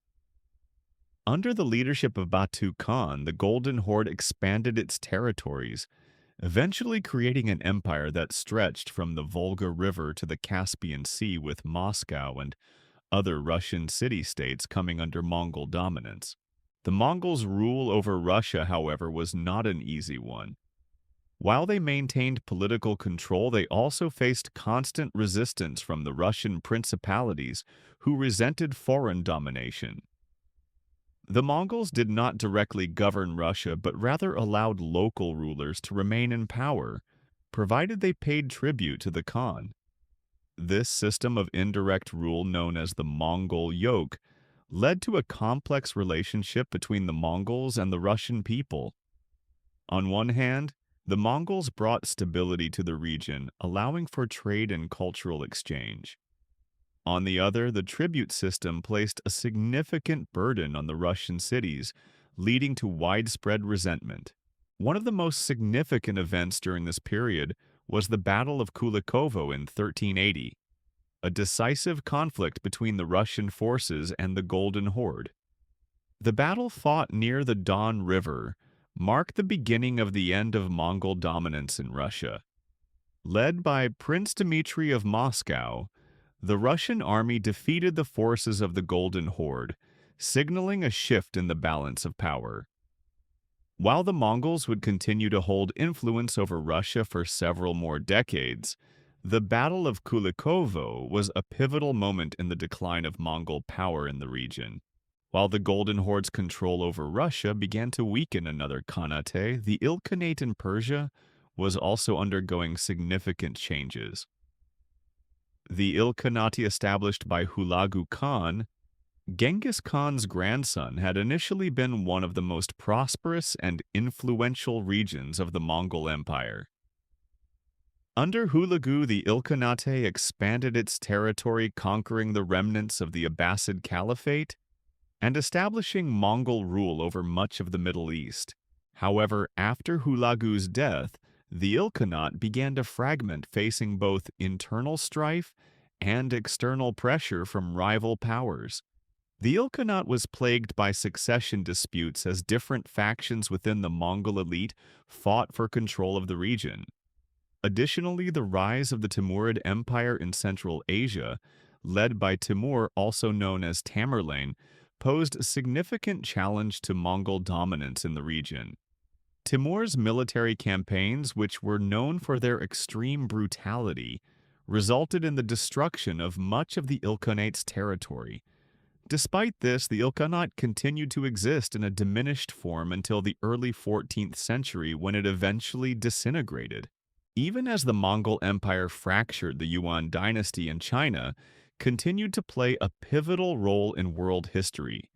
Founded by Kublai Khan, Genghis Khan's grandson, the Yuan dynasty represented the Mongol Empire's most significant attempt to integrate Mongol rule with Chinese society. Kublai Khan's reign marked a period of great cultural exchange, economic prosperity, and political stability in China. The Yuan dynasty was instrumental in connecting China to the broader world, facilitating trade along the Silk Road and encouraging the exchange of goods, ideas, and technologies. Despite Kublai Khan's successes, the Yuan dynasty was not immune to the same pressures that had led to the downfall of other Mongol khanates. The dynasty faced widespread resistance from the Chinese population, who resented Mongol rule and the cultural differences between the Chinese and Mongol rulers. The Yuan dynasty struggled to integrate into Chinese society, and the Mongols' inability to fully adapt to the Chinese political system ultimately led to the dynasty's collapse. In 1368, the Yuan dynasty was overthrown by the Ming dynasty, a native Chinese dynasty that sought to reassert Chinese control over the empire. The fall of the Yuan dynasty, like the collapse of the Ilkhanate and the Golden Horde, marked the end of the Mongol Empire in its original form. Yet the impact of the Mongols on world history was far from over. Even as the empire fragmented, the Mongols had laid the groundwork for a more interconnected world. The trade routes they opened, the technologies they spread, and the cultural exchanges they facilitated continued to shape the world long after the Mongol Empire's collapse. The Mongols' influence on global trade and communication cannot be overstated. During the Mongol period, the Silk Road flourished as never before, linking the East and West in ways that had previously been impossible. The Mongols also played a crucial role in the spread of knowledge, facilitating the transmission of ideas, technologies, and innovations across vast distances. Gunpowder, papermaking, and printing, all of which had been developed in China, spread to the west through Mongol-controlled territories where they would have a profound impact on European civilization. These technological innovations would help spark the Renaissance and the scientific revolution, two of the most transformative periods in European history. Even though the Mongol Empire fractured and the Khanats fell into decline, the legacy of Genghis Khan and his descendants endures. The world that Genghis Khan created, where trade and cultural exchange flourished, helped pave the way for the interconnected world we live in today. His conquests and his empire may have been short-lived, but the changes they brought about in the way the world communicated, traded, and exchanged ideas continue to resonate through history. Today, the legacy of Genghis Khan remains a topic of intense debate. Some see him as a brutal conqueror responsible for the deaths of millions and the destruction of civilizations. Others view him as a visionary leader who laid the foundation for the modern world, fostering global trade, intellectual exchange, and cultural integration. The truth, as with most historical figures, lies somewhere in between. Genghis Khan was both a destroyer and a creator, a man whose empire was built on violence but also brought about significant advancements in human history. As we look back on the legacy of Genghis Khan, it is clear that his impact on the world is immeasurable. From the expansion of trade and the spread of technologies to the formation of new empires and the blending of cultures, Genghis Khan's influence shaped the course of history in ways that continue to be felt today. His name may still be associated with terror and destruction, but his vision and his legacy remind us that even in the darkest moments of history, there can be moments of profound change and transformation. As we delve deeper into the impact of Genghis Khan's legacy, we must acknowledge that while his empire fell, his influence lived on in profound and complex ways. His reign was a force that shaped both the immediate period of his life and the centuries that followed, influencing not only the regions he conquered, but the broader course of global history. The Mongol Empire under Genghis Khan and his successors was a transformative force, a juggernaut that tore through the known world and then reassembled it in new and often unexpected ways. Perhaps one of the most striking elements of Genghis Khan's leadership was his ability to govern an empire that stretched across such vast distances. The size of the Mongol Empire at its height was unprecedented in world history, spanning from the Pacific Ocean in the east to the Caspian Sea in the west, from the northern reaches of Siberia to the southern deserts of Persia. Maintaining control over such a vast territory was no small feat. Yet Genghis Khan and his descendants managed it with a combination of military prowess, diplomacy, and a unique system of governance. Genghis Khan's methods of governing were as innovative as his military tactics. He created a system that emphasized merit over nobility, fostering loyalty among his followers by rewarding ability rather than birthright. This meritocratic approach allowed him to build an army composed not just of his fellow Mongols, but of warriors from across the conquered regions, all united under his banner. His soldiers, often from disparate tribes and cultures, were bound together by loyalty to the Khan, not by common ethnicity or heritage. This strategy, while radical at the time, created a cohesive force capable of achieving feats that other empires could not even dream of. In terms of governance, Genghis Khan's empire was an empire of laws, not just warriors. The Great Yasa, a legal code attributed to Genghis Khan, was a set of laws that governed not only military behavior but social, economic, and even spiritual life within the empire. The Yasa was a flexible and practical set of rules that helped maintain order in a vast and diverse empire. It ensured that the various peoples under Mongol rule, ranging from the nomadic Mongols themselves to the settled civilizations of China, Persia, and the Middle East, could coexist under a common system. Though it remains unclear how much of the Yasa Genghis Khan personally authored, it's clear that his vision for the Mongol Empire was one of law and order, not chaos and pillage. Beyond law, Genghis Khan's administration also emphasized infrastructure and trade. The Mongols revitalized the Silk Road, which had long been a vital trade route connecting the East and West. Under Mongol rule, merchants could travel across Eurasia with relative safety, moving goods ranging from silk and spices to precious metals and art. This revitalization of trade would have profound effects on global commerce. The flow of goods and ideas accelerated during this time, laying the groundwork for future economic and cultural exchanges. This was not just an economic revolution, it was a cultural one, as the Mongols helped bridge the gap between civilizations that had previously existed in isolation from one another. The Mongols also established a complex and efficient communication network that spanned their entire empire. Riders were stationed along well-maintained roads at regular intervals, allowing messages to be passed quickly across vast distances. This system, which had its roots in the Mongol military, became a vital part of the administration of the empire. The speed at which messages could travel allowed for a level of communication that had never before been possible across such vast stretches of territory. This communication system also played a crucial role in maintaining the cohesion of the empire, particularly as Genghis Khan's successors sought to hold together the fragmented territories after his death. However, despite the remarkable systems that Genghis Khan implemented, his empire was far from immune to the challenges that come with governing such a vast and diverse territory. The Mongol Empire's fragmentation, which began shortly after Genghis Khan's death, was inevitable. His sons and grandsons, though capable leaders in their own right, struggled to maintain the unity that Genghis Khan had forged.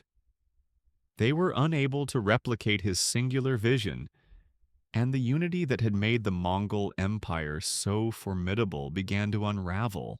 The legacy of Genghis Khan's empire was not one of eternal unity, but rather a series of fragmented kingdoms and khanates, each with its own ambitions. After Genghis Khan's death, his empire was divided among his sons, and while they initially maintained a level of cooperation, their personal ambitions eventually led to strife and division. The greatest of these divisions occurred between the four primary khanates: the Yuan dynasty in China, the Ilkhanate in Persia, the Golden Horde in Russia, and the Chagatai Khanate in Central Asia. Each of these khanates was governed independently, and over time the lack of a unified leadership led to political fragmentation. But even as the Mongol Empire splintered, the individual Khanates retained some elements of Genghis Khan's vision. The Yuan dynasty under Kublai Khan continued to promote trade and cultural exchange between East and West, despite the challenges it faced in China. The Ilkhanate, though politically fragmented, remained an important center of culture and trade in the Middle East, with many of its rulers continuing the Mongol tradition of religious tolerance and intellectual exchange. The Golden Horde, despite internal struggles, continued to exert influence over Russia for centuries after the fall of the Mongol Empire. And the Chagatai Khanate, while it eventually fell to the Timurids, played a crucial role in the cultural and political history of Central Asia. The Mongol Empire may have fragmented politically, but its legacy remained. The trade routes that the Mongols had reopened flourished long after their reign. The cultural exchanges that Genghis Khan had facilitated continued to shape the world for generations to come. And the innovations in governance, law, and administration that he implemented became models for future empires. In a way, the fragmentation of the Mongol Empire marked the beginning of a new era, one in which the Mongols' influence would be felt not in the form of a unified empire, but through the interconnected world they had created. One of the most enduring aspects of Genghis Khan's legacy is his ability to blend different cultures. He was a conqueror, but also a unifier, one who recognized the value of integrating various peoples into his empire. Under his rule, the Mongols assimilated many aspects of the cultures they conquered, from Chinese military tactics to Persian administrative practices. Genghis Khan's ability to adapt and adopt new ideas was a key factor in his success. He didn't just impose Mongol culture on the lands he conquered. He also embraced and incorporated elements of the cultures around him. This cultural flexibility became one of the defining features of the Mongol Empire and helped ensure its lasting impact. Genghis Khan's influence on the world didn't end with his death. His legacy lived on through his descendants who continued to rule large portions of the former empire for centuries. His descendants also played a key role in the development of modern civilization. Kublai Khan, for instance, is remembered not only for his conquests but also for his contributions to Chinese culture and governance. The Mongol Empire may have fallen, but the principles Genghis Khan established a meritocratic approach to leadership, a commitment to trade, and a vision of unity through diversity left a lasting imprint on the world. In the centuries after his death, Genghis Khan's name would become a symbol of both fear and admiration. To some, he was the embodiment of terror, the scourge of civilizations. To others, he was a visionary leader who reshaped the world. The truth, as always, lies somewhere in between. Genghis Khan's empire was built on violence, but it also brought about significant advancements in trade governance and cultural exchange. His legacy is as complex as it is profound, a legacy that continues to shape the world today. As we delve deeper into Genghis Khan's enduring legacy, it becomes evident that his impact was not merely limited to the lands he conquered or the empire he forged. The reverberations of his reign continue to echo through the corridors of history, shaping the way nations govern trade and interact with one another. His influence on the global stage was profound, both during his reign and in the centuries that followed. But the question remains, how do we reconcile the fearsome legacy of Genghis Khan, the conqueror, with the visionary leadership of Genghis Khan, the unifier? In many ways, Genghis Khan's legacy is both a triumph of destruction and a triumph of creation. His ability to break down established systems of power, whether by wiping out entire cities or dismantling entrenched dynasties, was matched only by his capacity to build something new from the ruins.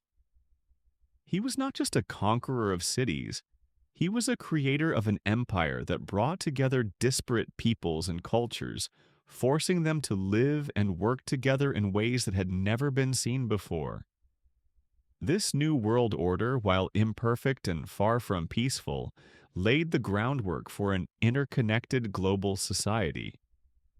Through his leadership, the Mongol Empire connected the East and West in ways that no other power had done before, and this connection would pave the way for future exploration, trade, and cultural exchange. To understand Genghis Khan's impact on global history, it is important to focus not only on the regions he conquered, but also on the broader changes he set in motion. Under his rule, the Mongol Empire expanded across Eurasia, stretching from the Pacific Ocean in the east to the Caspian Sea in the west, from Siberia in the north to the deserts of Persia in the south. This vast expanse of territory created a unique opportunity for cultural and economic exchange between different parts of the world, many of which had been isolated from one another for centuries. One of the most significant consequences of Mongol rule was the revitalization of the Silk Road. The ancient trade routes that had connected China to Europe and the Middle East for centuries. Genghis Khan understood the importance of these routes and sought to protect them from the bandits' political instability and wars that had long made trade across Asia so dangerous. Under Mongol control, merchants were able to travel freely from China to Europe, exchanging goods, technologies, and ideas along the way. This unprecedented level of security and stability allowed for the flourishing of trade, which in turn facilitated the spread of knowledge across borders. It is through these exchanges that we see the true impact of Genghis Khan's empire on global history. The movement of goods, people, and ideas across the Mongol Empire was not just about wealth. It was also about the exchange of intellectual and technological innovations that would have a profound effect on civilizations on both sides of the world. The Mongols were instrumental in introducing gunpowder, the compass, and paper-making techniques from China to the West, technologies that would go on to revolutionize Europe. These innovations laid the foundation for the scientific and industrial revolutions that would transform Europe and eventually lead to the modern world. While the Mongol Empire's contribution to the exchange of technologies is well documented, its role in the spread of culture is equally significant. The movement of people across the empire allowed for the blending of cultures that had previously been separated by vast distances. Under Mongol rule, people from different ethnic, religious, and cultural backgrounds interacted with one another in ways that had not been possible before. The empire's religious tolerance, which allowed various faiths, such as Buddhism, Christianity, Islam, and shamanism to coexist peacefully, facilitated the exchange of philosophical and theological ideas. This openness to different belief systems created an intellectual environment where new ideas could flourish, and in some ways it acted as a precursor to the intellectual movements that would shape the Renaissance. Despite the progress in trade culture and knowledge that came with Mongol rule, we cannot ignore the darker aspects of Genghis Khan's reign. His military campaigns, which were often brutal and devastating, left a trail of destruction across Asia and the Middle East. Entire cities were destroyed and the populations of many regions were decimated. The infamous sack of Baghdad in 1258, which resulted in the death of tens of thousands and the destruction of one of the world's greatest centers of learning, remains one of the most tragic chapters in Mongol history. Similarly, the conquest of the Khwarezmian Empire, marked by Genghis Khan's retaliation against the Shah of Khwarezm for killing Mongol ambassadors, resulted in the massacre of entire populations and the complete destruction of the empire's infrastructure. These actions, while ruthless, were in some ways a reflection of the world Genghis Khan inhabited. The 12th and 13th centuries were marked by constant warfare between rival kingdoms, empires, and tribes.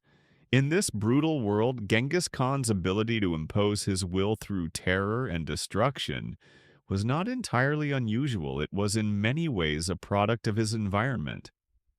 However, Genghis Khan's ability to balance this violence with his vision for an integrated, efficient empire set him apart from other conquerors.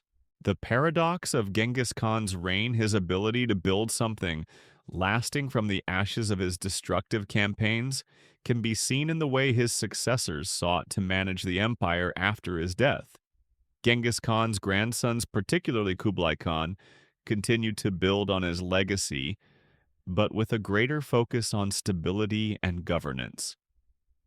Kublai Khan's founding of the Yuan dynasty in China is perhaps the most striking example of this shift.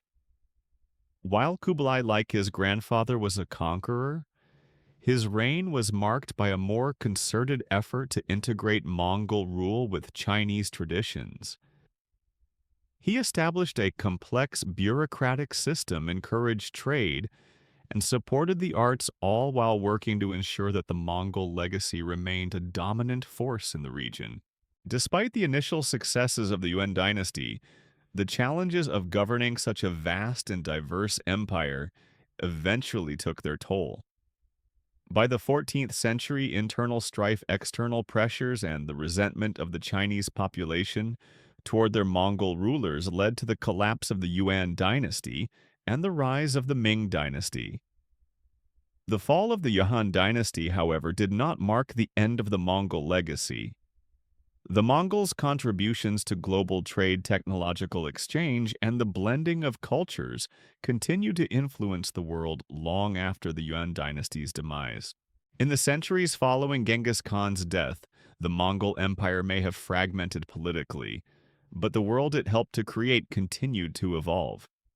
The Mongol conquests and the interconnected world they facilitated laid the groundwork for the Renaissance in Europe, the expansion of the Ottoman Empire, and the rise of the modern age. The technological and cultural exchanges made possible by Mongol rule would shape the course of human history in ways that Genghis Khan could never have fully anticipated. Today, Genghis Khan is viewed through a complex lens. He is simultaneously revered as a great leader and conqueror, and condemned as a ruthless tyrant. Yet his legacy is undeniable. He changed the world not just through his military campaigns, but through the systems of governance, trade, and culture that he established. Genghis Khan's empire was both a product of its time and a force that shaped the future. His ability to bring together people from all walks of life to govern a vast and diverse empire and to facilitate global trade and cultural exchange remains one of the most remarkable feats in human history. In the end, Genghis Khan's impact on the world is not just about what he achieved during his lifetime, but about the enduring legacy he left behind, a legacy that continues to influence the way we understand leadership, governance, and the interconnectedness of cultures. Genghis Khan's legacy continues to be a subject of fierce debate among historians and scholars. While his empire fell into fragmented Khanates after his death, his influence on the world endured long after the Mongols' rule began to wane. The legacy of Genghis Khan is not solely confined to the military conquest he led or the destruction he caused. His reign ushered in a period of unprecedented connectivity across Eurasia. The Mongol Empire, which once spanned from China to the edges of Europe, played a critical role in shaping the course of global history, laying the foundations for a more interconnected world. One of the most remarkable aspects of Genghis Khan's rule was his understanding of the power of communication and intelligence. In a world that was often fragmented by language barriers and territorial borders, Genghis Khan knew that the key to maintaining control over his vast empire was communication. To this end, he established a highly efficient postal system known as the yam. The yam consisted of relay stations placed at regular intervals along trade routes, staffed with riders who could carry messages across the empire at astonishing speeds. This system not only allowed Genghis Khan to maintain control over his far-flung territories, but it also facilitated the rapid exchange of information, making the Mongol Empire one of the most well-informed in history. The Yam system, with its network of riders, was so efficient that it became the model for later communication networks across the world. European powers in particular admired the Mongols' ability to relay messages across vast distances, and elements of the system were eventually adopted by other empires. The concept of rapid communication made possible by the Mongols laid the groundwork for the global networks of trade diplomacy and warfare that would define future centuries. By facilitating the rapid movement of information and orders, Genghis Khan's postal system ensured that his empire could function with remarkable efficiency and cohesion, despite its vast geographical expanse.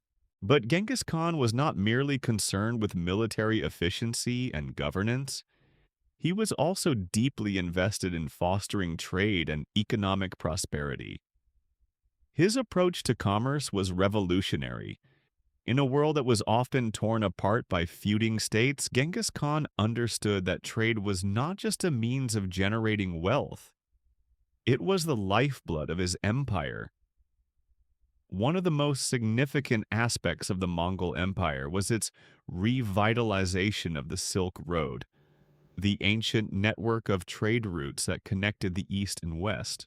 Under Genghis Khan's rule, the Silk Road flourished once again. The Mongols guaranteed the safety of merchants traveling along these routes, making it easier for goods to flow freely between China, Central Asia, the Middle East, and Europe. Goods such as silk spices and precious metals flowed from the east to the west, while wool, glassware, and wine were sent in the opposite direction. This not only benefited the Mongol Empire, but also created a global network of trade that brought together cultures and civilizations that had previously been isolated from one another. But the Mongols' impact on global trade went beyond the physical goods that were exchanged. The Mongols also facilitated the movement of knowledge and technology. China, under Mongol rule, became the conduit for the spread of several important innovations, including gunpowder, the compass, and paper-making techniques. These technologies, which had been developed in China over centuries, were introduced to the West through Mongol-controlled territories. Gunpowder, in particular, would revolutionize warfare in Europe and the Middle East, leading to the development of firearms and cannons that would change the nature of battle forever.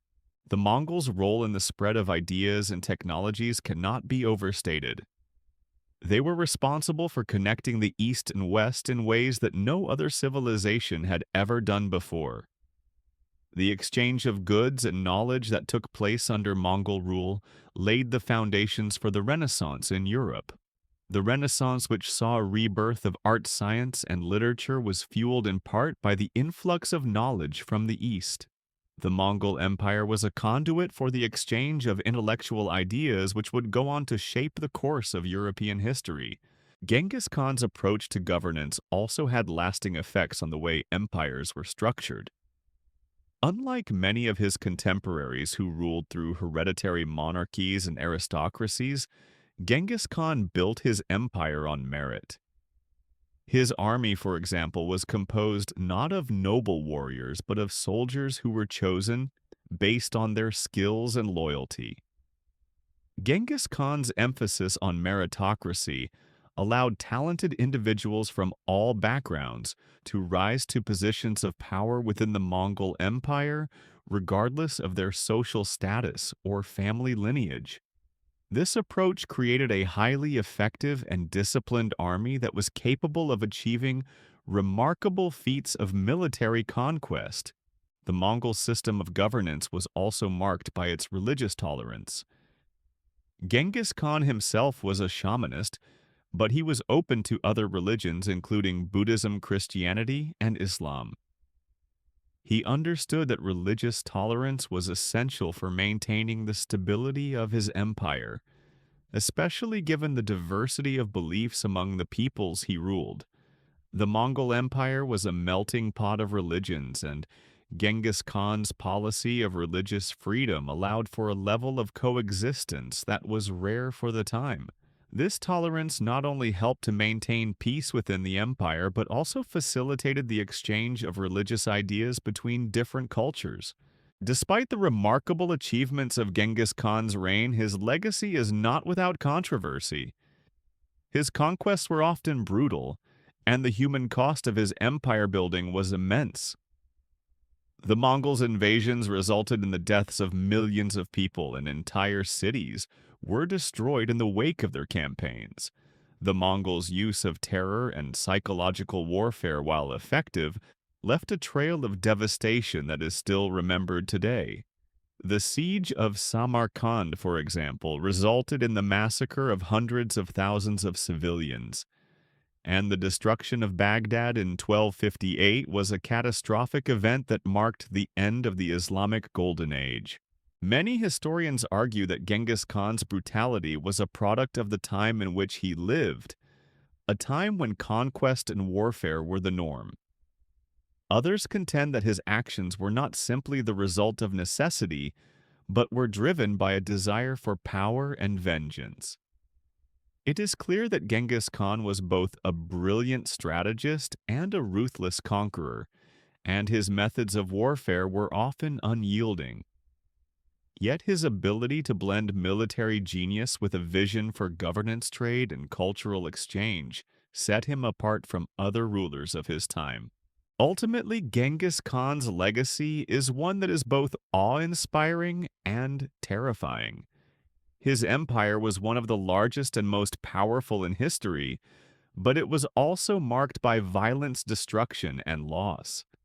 The world he created was one of paradoxes, a world where trade culture and knowledge could flourish, even as armies swept across cities and civilizations were laid to waste. In the centuries following his death, the Mongol Empire disintegrated, but the world it helped to create, one that is more interconnected and interdependent, endures today. As we reflect on the legacy of Genghis Khan, it is important to recognize the complexity of his reign. He was a conqueror who reshaped the world, but he was also a visionary leader who sought to bring people together across cultural and religious divides. His empire, though short-lived, was a catalyst for the global exchange of goods, ideas, and knowledge. Genghis Khan's influence, both positive and negative, shaped the world in ways that we are still grappling with today. His name may evoke fear, but it also symbolizes a legacy of transformation, one that reminds us of the complex forces that shape the course of history. The remarkable and complex legacy of Genghis Khan invites us to not only examine his military genius and the scale of his conquest, but also the broader implications of his rule that reshaped the global landscape. As we continue to reflect on his empire's trajectory and its lasting impact on history, it's essential to understand how Genghis Khan's vision for empire building extended far beyond conquest and into the very fabric of human interaction. Genghis Khan did not merely conquer lands. He connected civilizations, redefined trade routes, fostered cultural exchanges, and in some cases sowed the seeds for the modern world's global interconnectedness. Genghis Khan's ability to unite vast and disparate groups of people, each with its own customs, traditions, and beliefs, was nothing short of remarkable. It wasn't simply his military prowess or ruthless conquest that defined his reign. It was his innovative methods of governance and his ability to make disparate peoples see themselves as part of a greater whole, an empire that was meant to bring order and unity to a fragmented world. Despite his brutal conquest, his empire was one that emphasized meritocracy and brought together cultures and ideas in ways that were unprecedented. A key feature of Genghis Khan's rule was his insistence on utilizing merit over aristocratic privilege. He recognized that the traditional structures of power based on hereditary rule and the idea that only certain noble families could hold power were inadequate for building a cohesive and effective empire. Instead, he promoted based on skill, loyalty, and ability, drawing leaders and administrators from all corners of the empire, regardless of their ethnic or social backgrounds. This was in stark contrast to other contemporary empires where positions of power were often passed down through hereditary lines. In doing so, Genghis Khan created an efficient and capable government, one in which people could rise through the ranks based on their talents. This meritocratic system had profound effects on the social and political structures of the Mongol Empire. The leadership within the Mongol military as well as the administrative divisions of the empire were built upon the principles of competence and loyalty to Genghis Khan himself. Military commanders, advisors, and administrators were not simply selected based on their nobility or birthright, but rather their demonstrated abilities and loyalty to the great Khan. This created a sense of unity and loyalty within the ranks as soldiers and officials knew they could rise through the ranks if they performed well. It also helped to create a cohesive, disciplined force capable of accomplishing remarkable feats. This system of governance, though effective, came at a price. It is important to recognize the complexity of Genghis Khan's leadership. His empire, though highly efficient, was also deeply authoritarian. Genghis Khan's leadership was characterized by an iron grip on power, with the emperor maintaining ultimate control over all aspects of the empire. Despite the flexibility and merit-based nature of his administration, Genghis Khan's rule was marked by his centralized authority and his ultimate control over the Mongol Empire's destiny.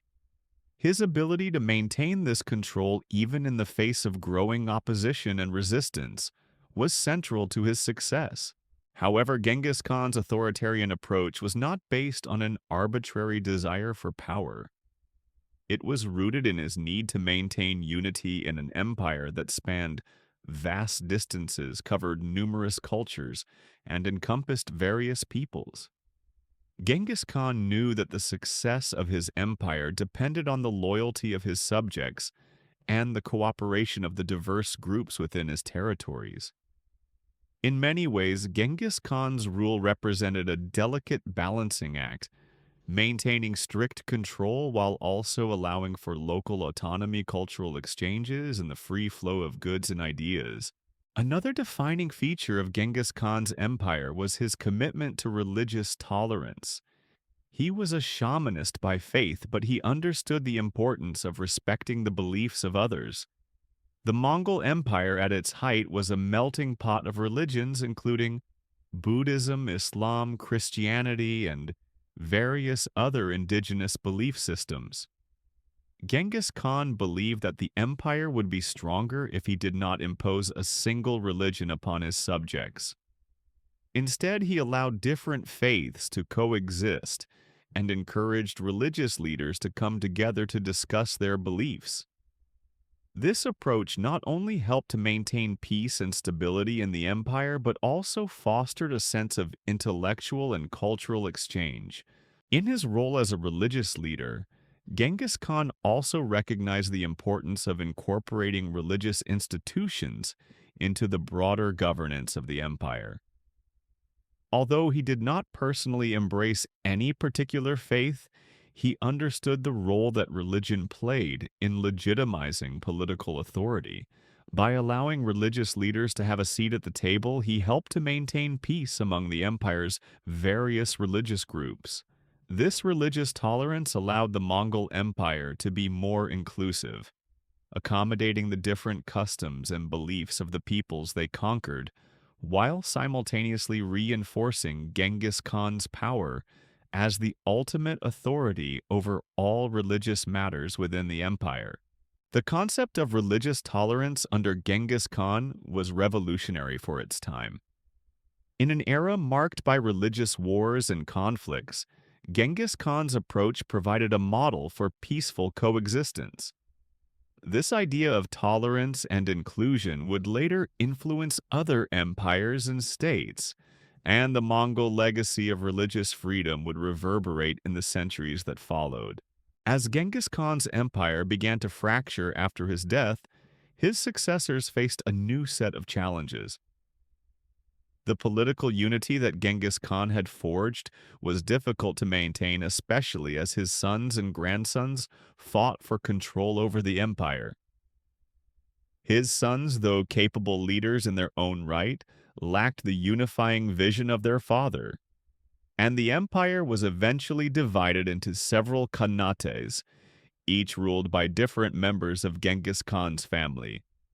The largest of these khanates were the Yuan dynasty in China, the Ilkhanate in Persia, and the Golden Horde in Russia. Despite the political fragmentation of the Mongol Empire, the cultural and intellectual exchanges that Genghis Khan had initiated continued long after his death. The Mongols played a crucial role in revitalizing the Silk Road, the ancient trade route that connected the East and West, facilitating the movement of goods, ideas, and technologies between the two regions.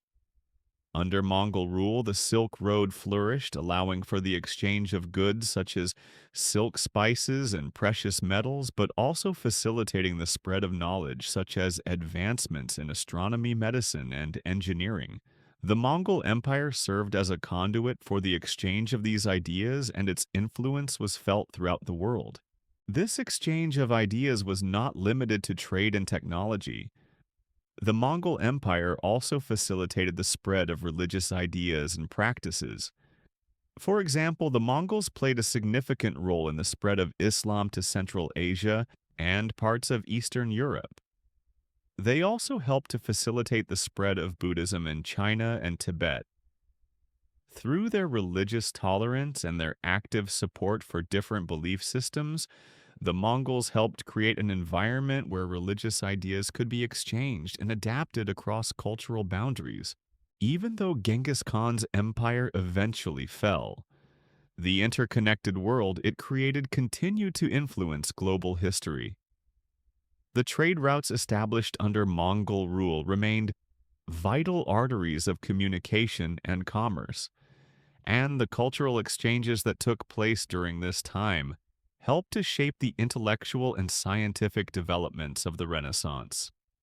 The ideas and technologies that spread from east to west through Mongol-controlled territories laid the groundwork for the age of exploration, which would further blur the boundaries between the world's civilizations.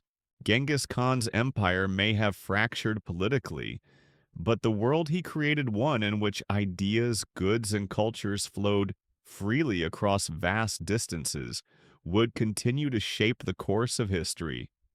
His legacy is a testament to the power of unity, cultural exchange, and intellectual collaboration. Through his leadership, Genghis Khan transformed the world in ways that would continue to resonate for centuries to come. The question of how we should view Genghis Khan, whether as a conqueror of unimaginable brutality or a visionary leader who laid the foundation for the modern world, remains one of history's greatest debates. Ultimately, Genghis Khan's legacy is a paradox, an empire built on violence and destruction, yet one that also created the conditions for global exchange, intellectual development, and cultural integration. In his conquests, Genghis Khan reshaped the world, and even in his death, his empire continued to leave an indelible mark on global history. As we explore further into Genghis Khan's legacy, it's clear that the complex tapestry he wove through his conquest, governance, and cultural exchange had a far-reaching impact. The Mongol Empire may have disintegrated after his death, but the seeds of change he planted continued to grow, shaping the development of the world for centuries to come. Genghis Khan's empire wasn't just about power, wealth, or military prowess. It was about creating connections between the East and West, forging trade routes, and facilitating the movement of people, goods, and ideas across vast distances.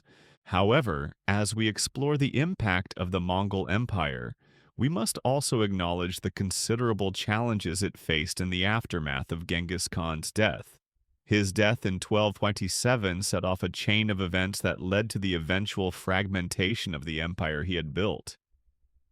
His descendants, though capable leaders, struggled to maintain the unity he had established. The empire was divided into various khanates, each ruled by one of Genghis Khan's sons or grandsons. These khanates, while still united by their Mongol heritage, pursued separate agendas and often found themselves at odds with one another. One of the most significant events in the history of the Mongol Empire, after Genghis Khan's death, was the rise of the Yuan dynasty in China, established by Kublai Khan, Genghis Khan's grandson. Kublai's conquest of China marked the first time that the Mongols fully integrated themselves into Chinese society, with Kublai adopting many of the traditions and practices of the Chinese imperial system. This was a pivotal moment in Mongol history as it represented the Mongols' transition from a nomadic, warlike people to a more sedentary state-building power. Kublai's success in China was a testament to the adaptability of the Mongols, who were able to balance their traditional nomadic ways with the demands of ruling one of the world's oldest and most sophisticated civilizations. Kublai Khan's reign as the founder of the Yuan dynasty brought significant changes to China. The Mongols introduced new economic policies, including the creation of a single currency and the promotion of trade along the Silk Road. They also implemented religious tolerance, allowing Buddhism, Taoism, and Confucianism to coexist alongside the dominant influence of Islam. Kublai Khan's policies facilitated the exchange of ideas between East and West, continuing the legacy of cultural exchange that Genghis Khan had initiated. The Mongol Empire under Kublai's leadership became a vital bridge between China and the broader world. However, despite the initial successes of the Yuan dynasty, the Mongols faced significant resistance from the Chinese population, who resented foreign rule. The Yuan dynasty struggled to integrate fully into Chinese society, and its Mongol rulers were viewed with suspicion and distrust by many of the Chinese people. The Mongols' inability to adopt Chinese cultural practices fully led to tensions between the ruling class and the local population. These tensions, combined with the economic challenges faced by the Yuan dynasty, eventually led to its decline. By the mid-14th century, the Mongols were overthrown by the Ming dynasty, which sought to restore native Chinese rule. Though the Yuan dynasty fell, Kublai Khan's impact on China was profound. His reign marked the height of Mongol power in China, and the cultural exchanges between China and the West continued to shape the development of both regions. The Mongols' control of China allowed for the spread of Chinese technologies and ideas to the West, while also facilitating the introduction of Western innovations to China.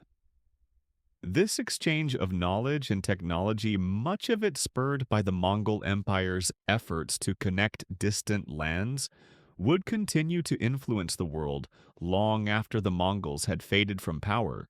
Meanwhile, in the Middle East, the Ilkhanate established by Hulagu Khan, Genghis Khan's grandson, continued to exert influence over Persia and the surrounding regions. The Ilkhanate was instrumental in the Mongol conquests of the Middle East, and its rulers played a key role in shaping the political and cultural landscape of the region. Like their counterparts in China, the Ilkhans sought to integrate Mongol rule with the local cultures they encountered.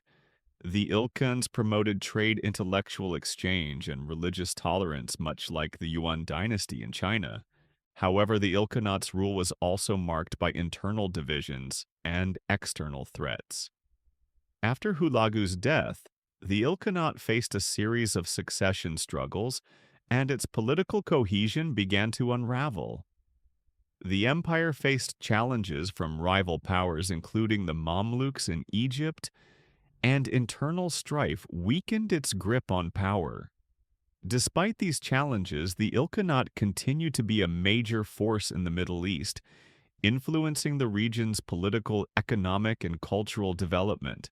Even as the Mongol Empire fragmented and its various Khanates began to decline, the influence of Genghis Khan's legacy continued to shape the world.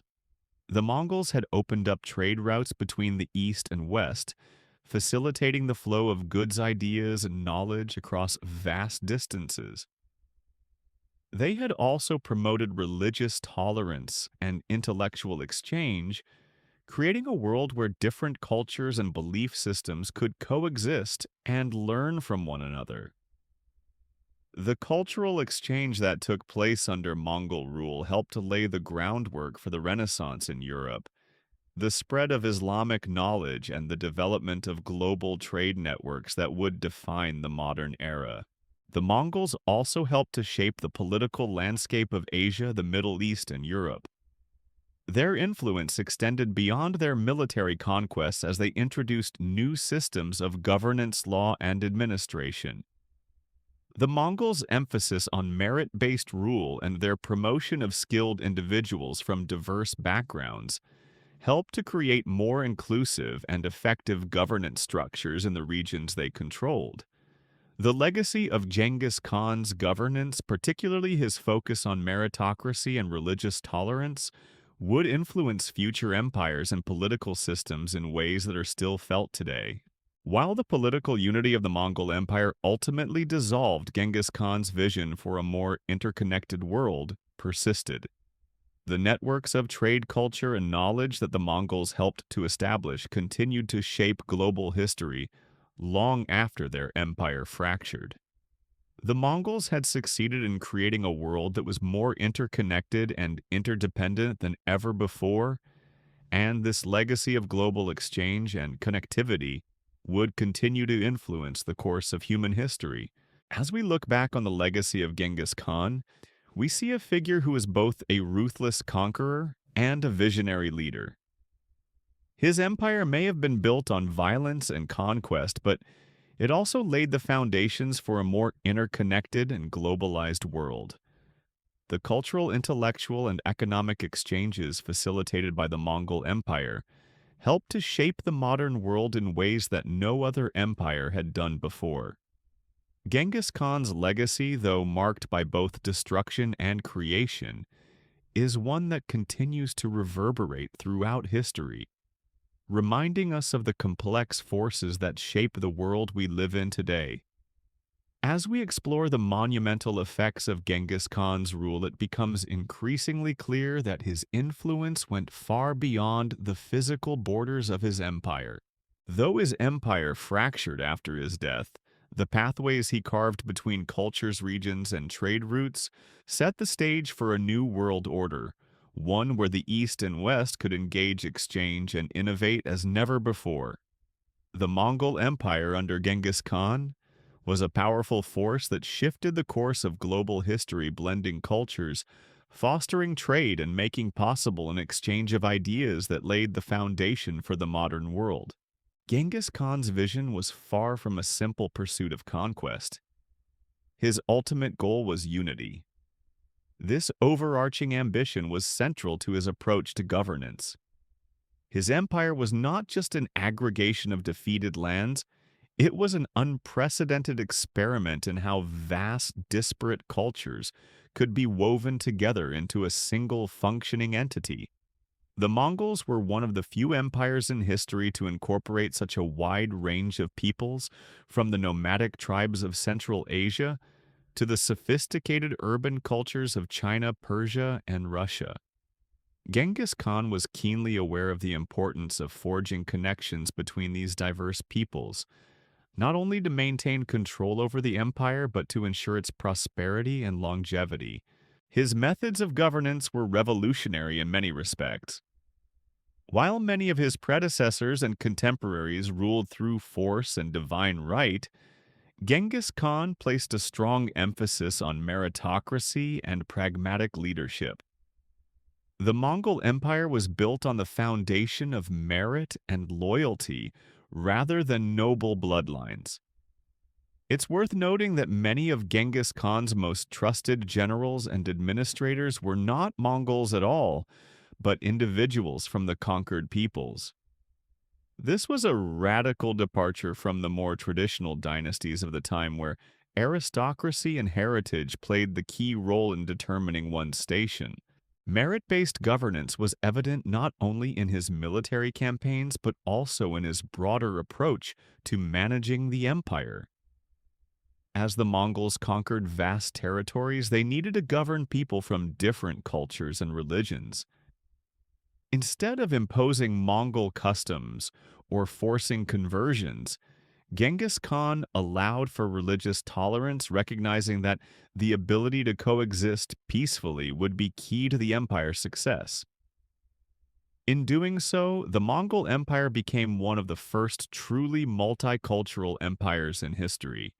This tolerance allowed Buddhism, Christianity, Islam, and shamanism to coexist under one roof, enabling the free exchange of ideas, religious practices, and philosophies. The legacy of Genghis Khan's religious tolerance can still be seen in modern history. His policies demonstrated that it was possible for different belief systems to thrive under a single rule, a concept that would be revisited by future empires and governments, especially as societies began to grapple with issues of religious freedom, multiculturalism, and globalism. The idea that an empire could be built not by forcing assimilation, but by fostering coexistence paved the way for future international cooperation and dialogue. Perhaps one of the most enduring contributions of Genghis Khan's reign was his promotion of trade and commerce. Genghis Khan understood that in order to build a lasting empire, economic prosperity was essential. This was not a ruler who only sought military conquest. He was a visionary who understood that wealth could not only be derived from war, but from the exchange of goods and ideas. Under his rule, the Mongol Empire became the largest and most powerful trading network in the world, extending from China through Central Asia to the Middle East and into Europe. Genghis Khan revived and expanded the ancient Silk Road connecting China, Persia, and the Mediterranean world like never before. This network facilitated the movement of not only goods but also knowledge technologies and artistic influences. Silk, porcelain, spices, and precious metals flowed between East and West, while the exchange of technologies like gunpowder, papermaking, and the compass made its way from China to Europe, where it would later fuel the Renaissance and the scientific revolution. It's worth noting that many of the innovations that would go on to change the course of European history were introduced to the West through Mongol-controlled territories thanks to the revitalization of the Silk Road under Genghis Khan's rule.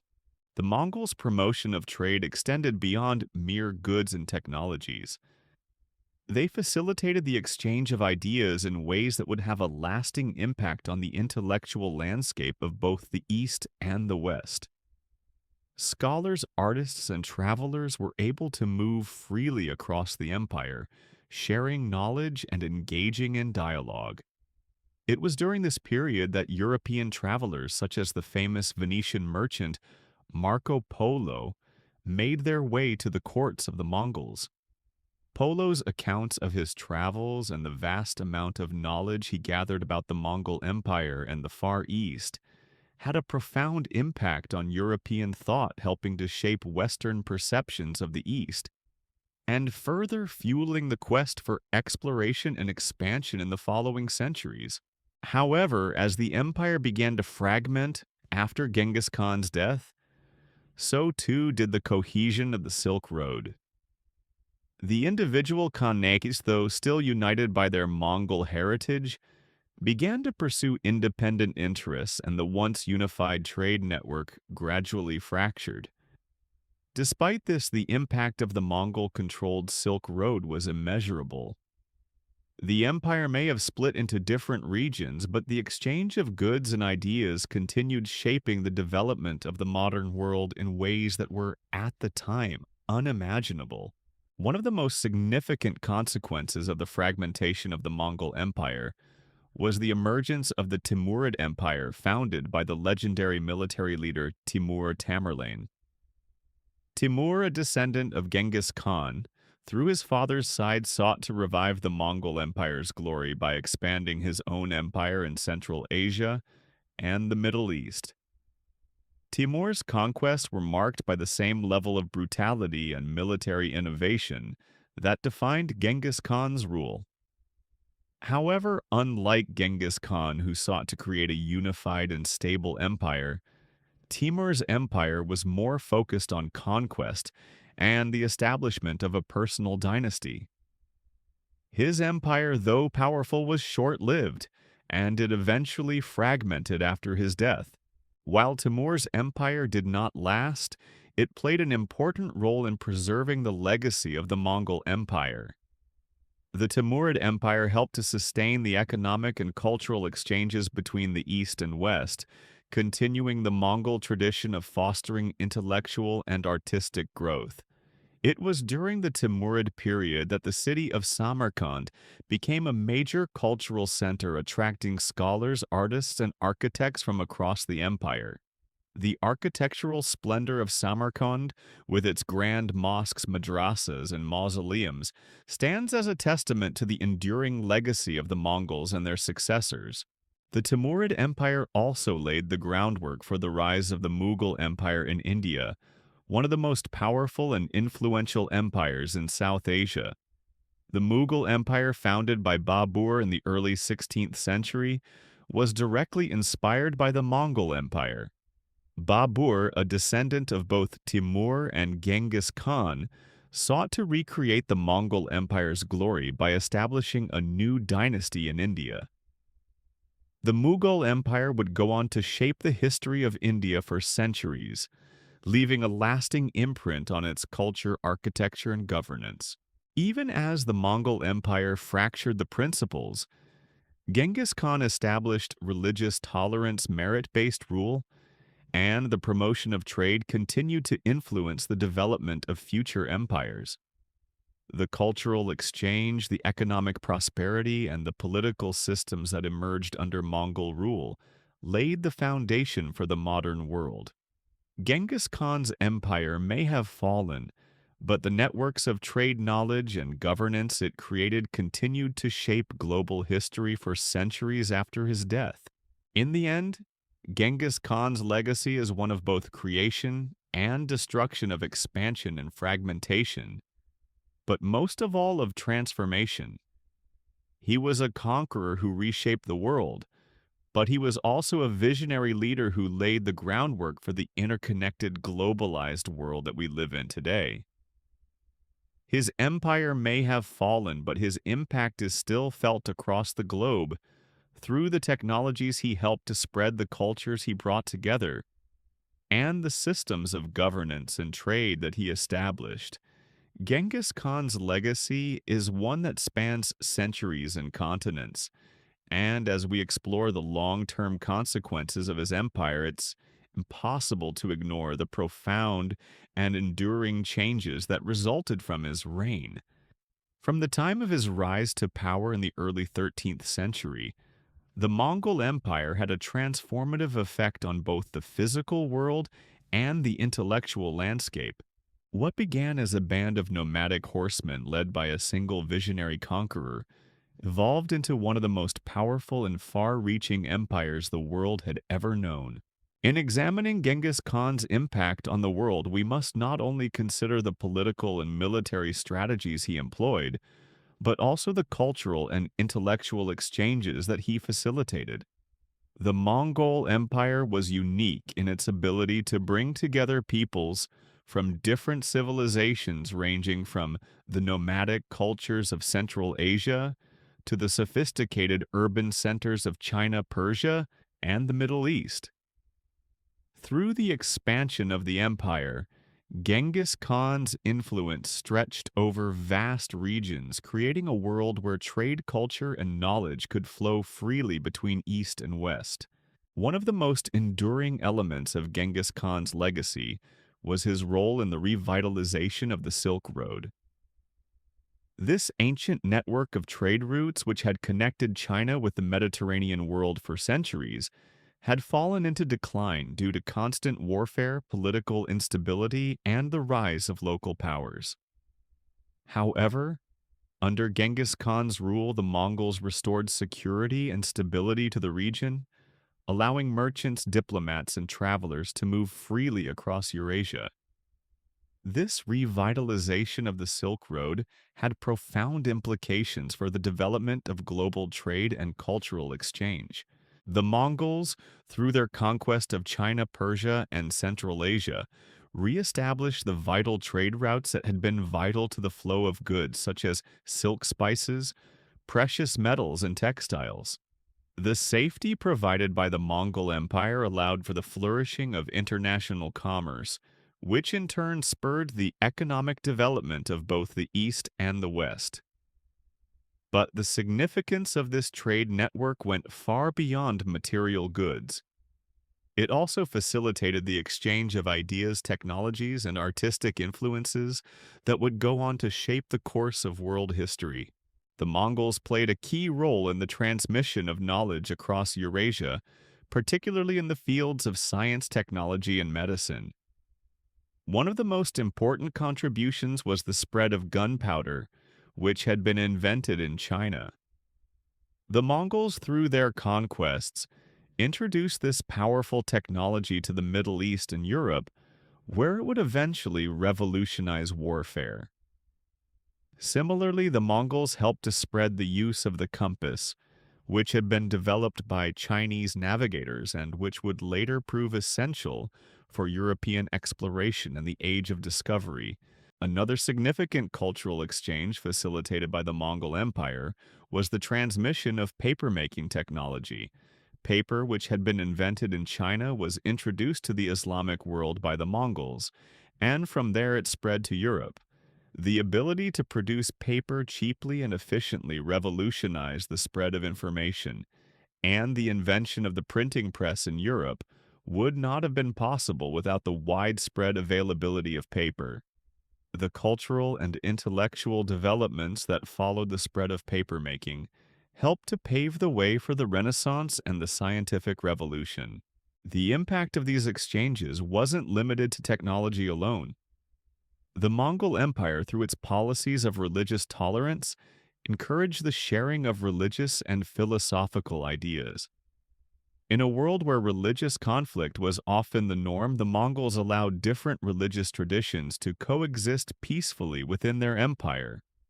This religious tolerance was a key factor in the flourishing of intellectual life during the Mongol period, as it allowed scholars from different traditions to engage in dialogue and exchange ideas. The Mongols' promotion of religious tolerance also helped foster the development of a more inclusive society, one where people of different faith could live side by side without fear of persecution. This was particularly important in regions like the Middle East, where the Mongols ruled over a diverse population that included Muslims, Christians, Jews, and Buddhists.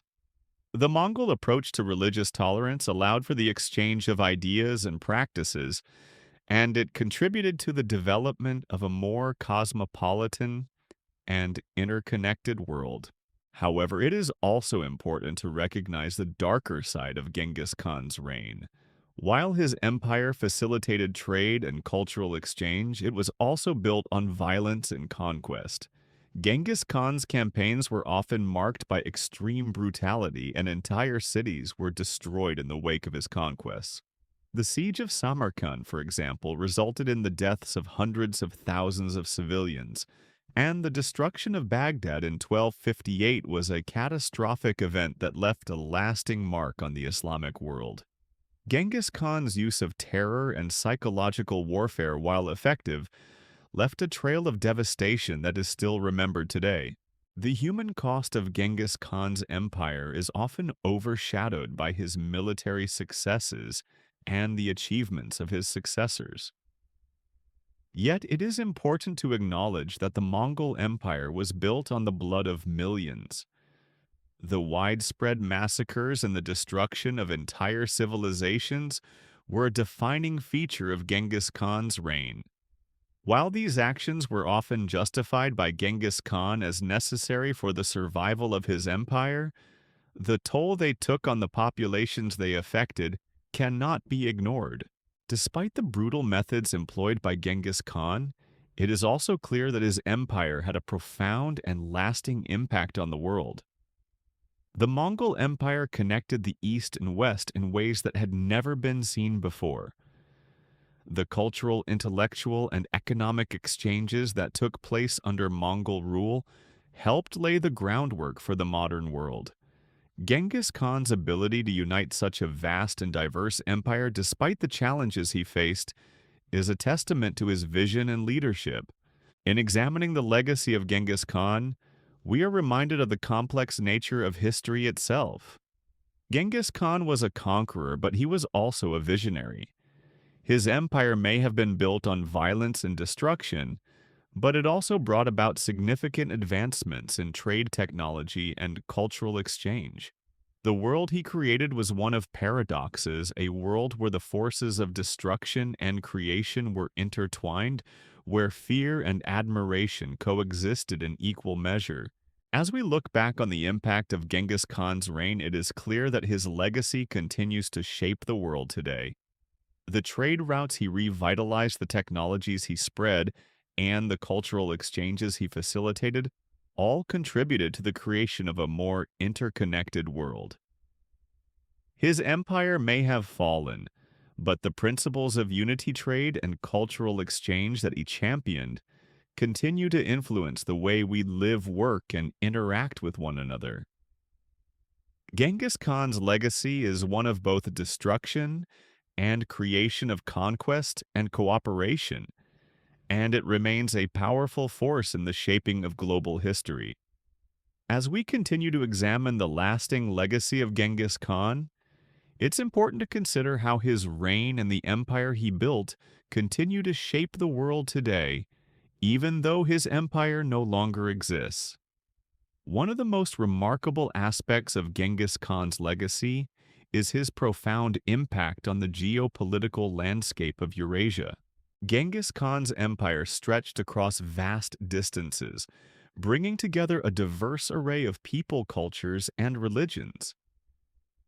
The Mongol Empire helped to break down barriers that had previously isolated regions and civilizations from one another, creating a more interconnected world. Despite the violence and destruction that characterized Genghis Khan's conquest, his empire had the effect of promoting trade, cultural exchange, and intellectual growth. By creating a vast, unified empire that spanned from the Pacific Ocean to the edges of Europe, Genghis Khan was able to facilitate interactions between civilizations that had never before been in contact. In this way, the Mongol Empire helped to lay the foundations for the globalized world that we live in today, where ideas, goods, and people move freely across borders. The Mongol Empire's role in fostering trade and economic exchange cannot be overstated. Genghis Khan and his successors revitalized the Silk Road, the ancient trade route that connected China, Central Asia, the Middle East, and Europe. The Mongols understood the importance of commerce not only as a means of generating wealth, but as a way to create stability and strengthen their empire. Under Mongol rule, trade flourished across Eurasia as merchants from all corners of the empire could travel freely and safely, knowing that they would be protected from banditry and political unrest. The safety provided by the Mongols allowed goods such as silk, spices, precious metals, and textiles to flow freely between the East and the West. But the significance of this trade network went beyond the movement of material goods. The Mongols were also responsible for facilitating the exchange of ideas, technologies, and cultural practices across vast distances. This exchange helped to shape the development of both the East and the West as technologies such as gunpowder papermaking and the compass spread from China to Europe, while European innovations including printing reached the East. Perhaps one of the most lasting consequences of the Mongol Empire's role in facilitating trade and intellectual exchange was its impact on the spread of knowledge. Under Mongol rule, scholars from different cultures and religions were able to travel freely across Eurasia, exchanging ideas and learning from one another. This intellectual exchange helped to fuel the Renaissance in Europe, as European scholars were introduced to the knowledge of the Islamic world in China. The transmission of knowledge that took place during the Mongol period helped to lay the groundwork for the scientific revolution, which would later transform Europe and the world. But while the Mongol Empire helped to foster intellectual exchange, it also brought about significant changes in the political and social structures of the regions it conquered. Genghis Khan's meritocratic system of governance, which promoted individuals based on their skills and loyalty, rather than their noble birth, had a profound impact on the way power was distributed within the empire. His military and administrative systems emphasized efficiency and discipline, and these principles influenced later empires and states across Eurasia. The Mongols' emphasis on merit-based leadership was also evident in their treatment of the people they conquered. Unlike many other conquerors of the time, Genghis Khan did not seek to eradicate the cultures and traditions of the peoples he defeated. Instead, he sought to incorporate them into his empire, recognizing the value of the skills and knowledge that these peoples brought with them. This approach was not only pragmatic, but also revolutionary, as it allowed for the blending of different cultures and traditions within the Mongol Empire. One of the most notable examples of this cultural blending was the Mongol approach to religion. While Genghis Khan himself practiced shamanism, he was tolerant of other religions, including Buddhism, Christianity, and Islam. This religious tolerance allowed the Mongols to govern a diverse and multi-religious empire without the widespread conflict that often characterized other empires of the time. The Mongol policy of religious tolerance also allowed for the free exchange of religious ideas between East and West. The Mongol Empire became a meeting point for different faiths, with scholars and religious leaders from various traditions engaging in dialogue and learning from one another. Despite the Mongols' commitment to religious tolerance, it is also important to acknowledge the darker side of their rule. Genghis Khan's conquests were marked by brutality and the widespread destruction of cities. Entire populations were wiped out in some of the Mongols' most infamous campaigns, and the devastation caused by their wars was catastrophic. The Mongols' use of terror as a psychological weapon, as well as their tendency to obliterate entire cities in the wake of their victories, has left a lasting legacy of fear and destruction. The sack of cities like Samarkand, Bukhara, and Baghdad, as well as the massacre of civilians in these places, is still remembered today as a symbol of the Mongols' ruthless military tactics.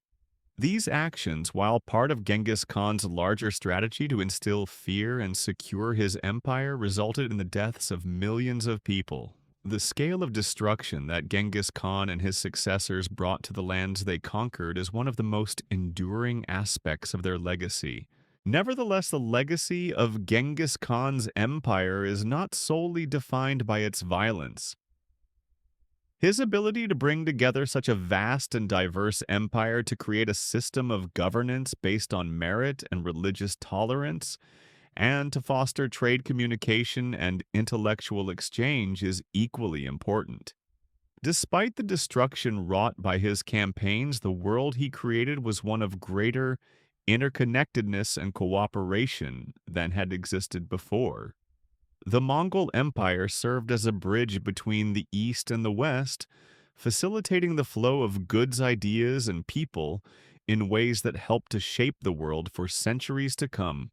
As we reflect on Genghis Khan's legacy, it is important to recognize the complexities of his reign. His empire was built on conquest and violence, but it also facilitated cultural exchange, economic growth, and intellectual development. His legacy is a paradox, one of destruction and creation of fear, and innovation of brutality and unity.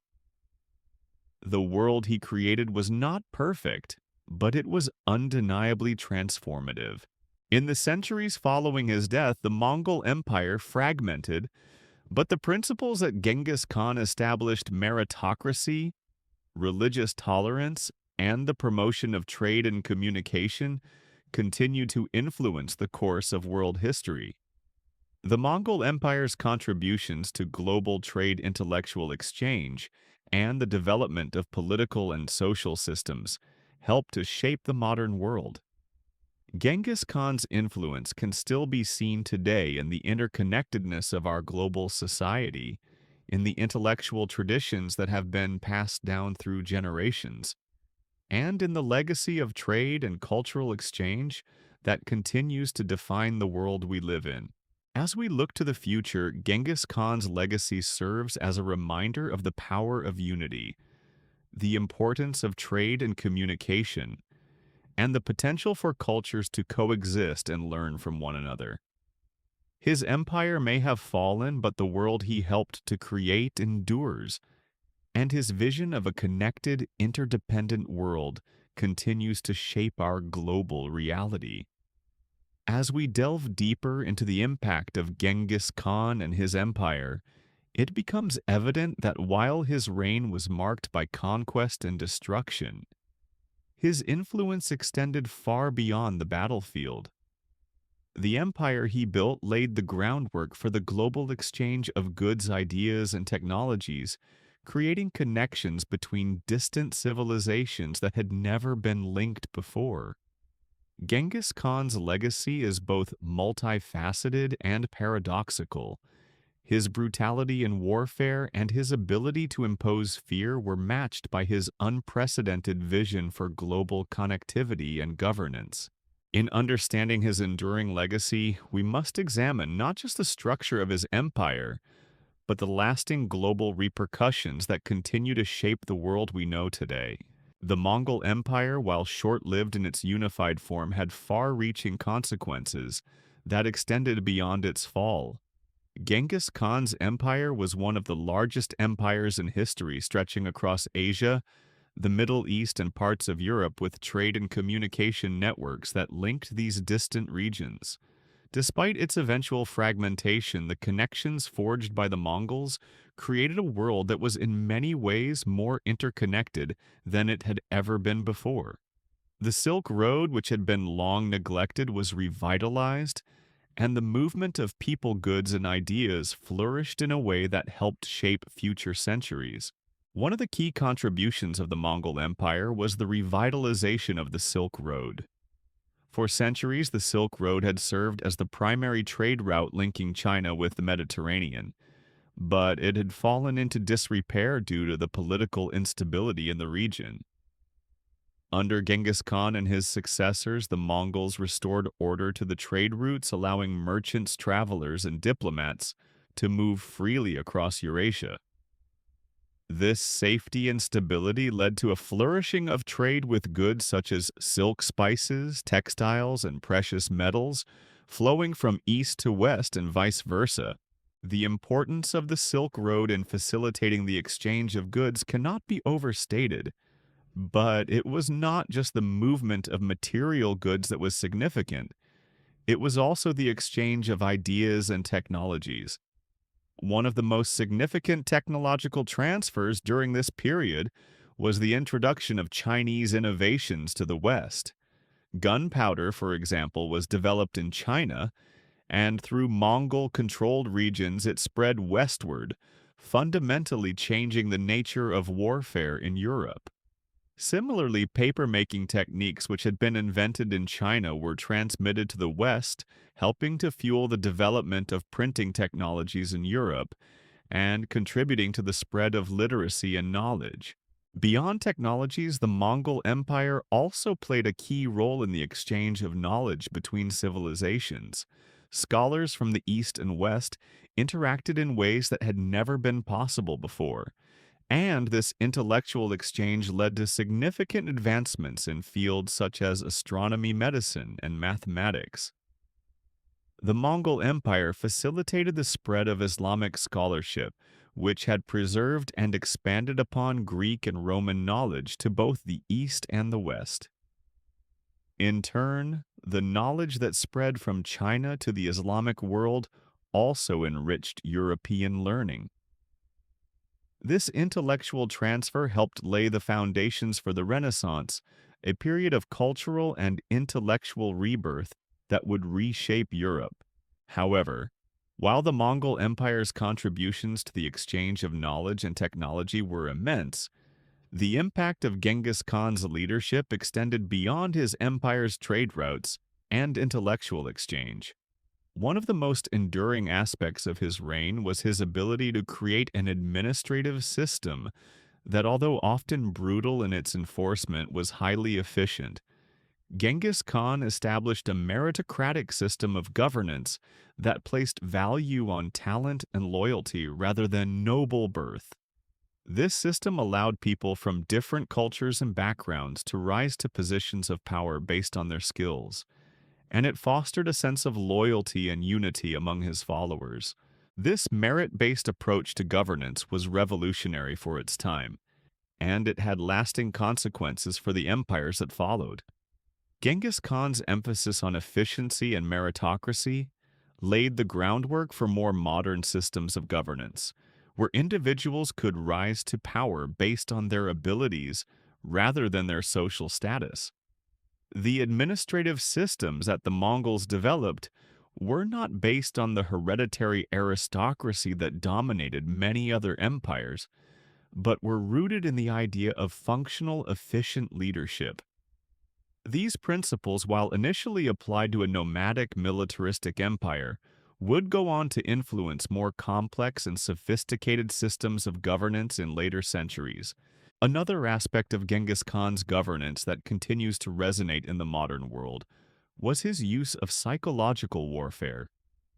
Genghis Khan understood the power of fear and used it as a tool to demoralize his enemies.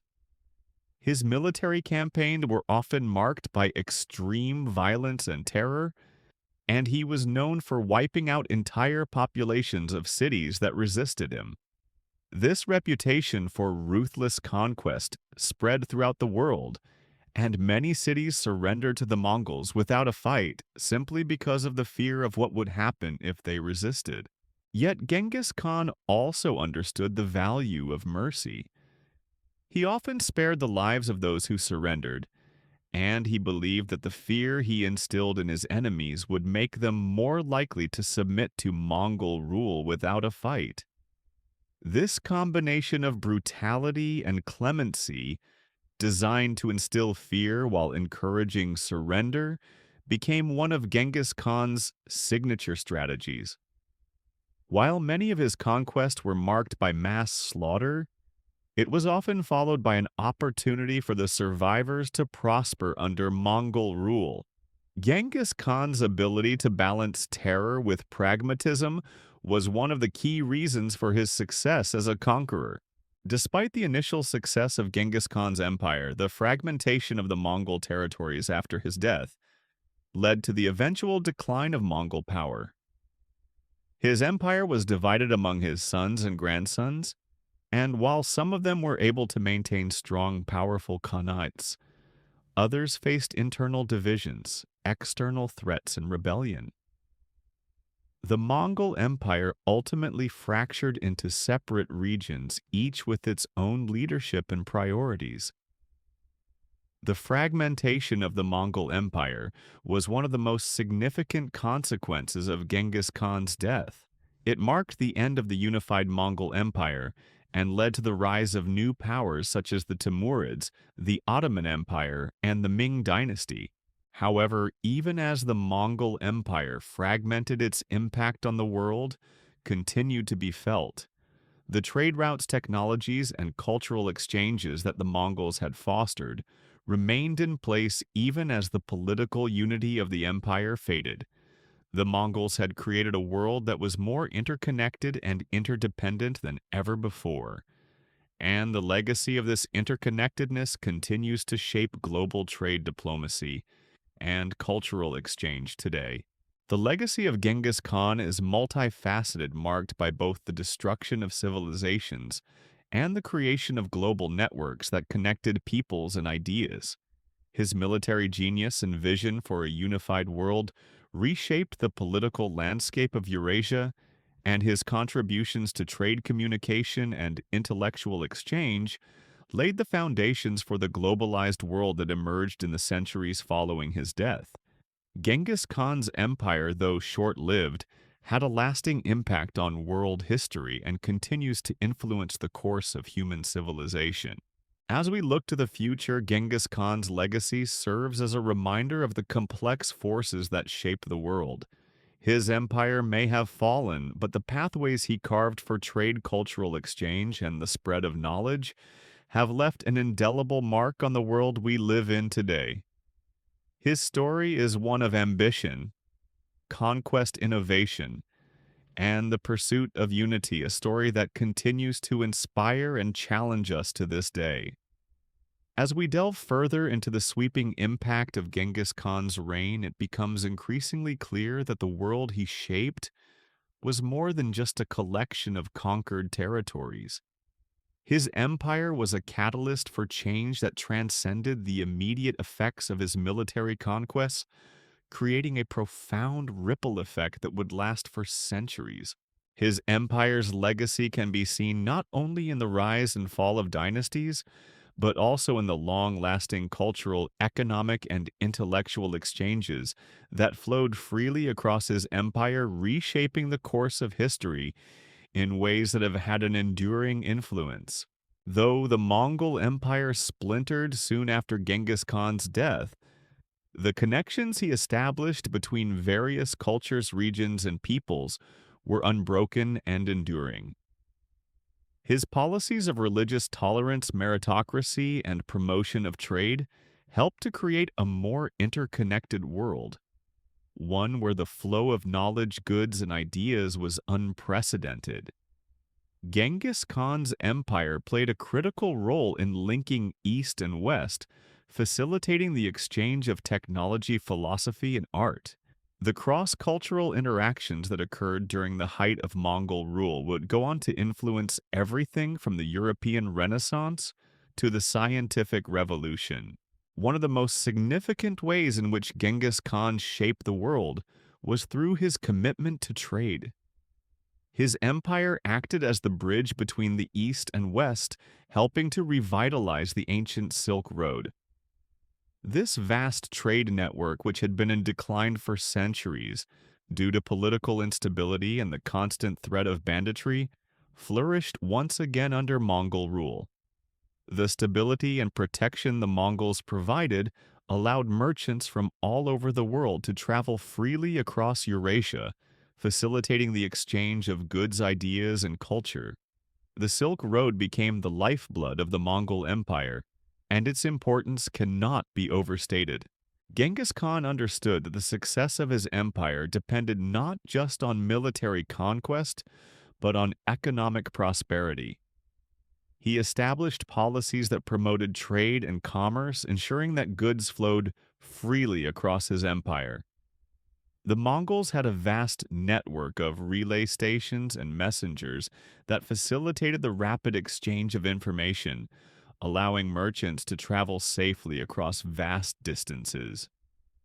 The movement of goods from silk and spices to precious metals brought wealth to the Mongol Empire and allowed it to become one of the most prosperous in the world. But the impact of the Mongol Empire on global trade went beyond just the flow of goods. The exchange of ideas, technologies, and knowledge that occurred under Mongol rule helped to shape the world in profound ways. The Mongols helped to spread technologies like gunpowder printing and the compass from China to Europe, technologies that would go on to revolutionize warfare, communication, and navigation.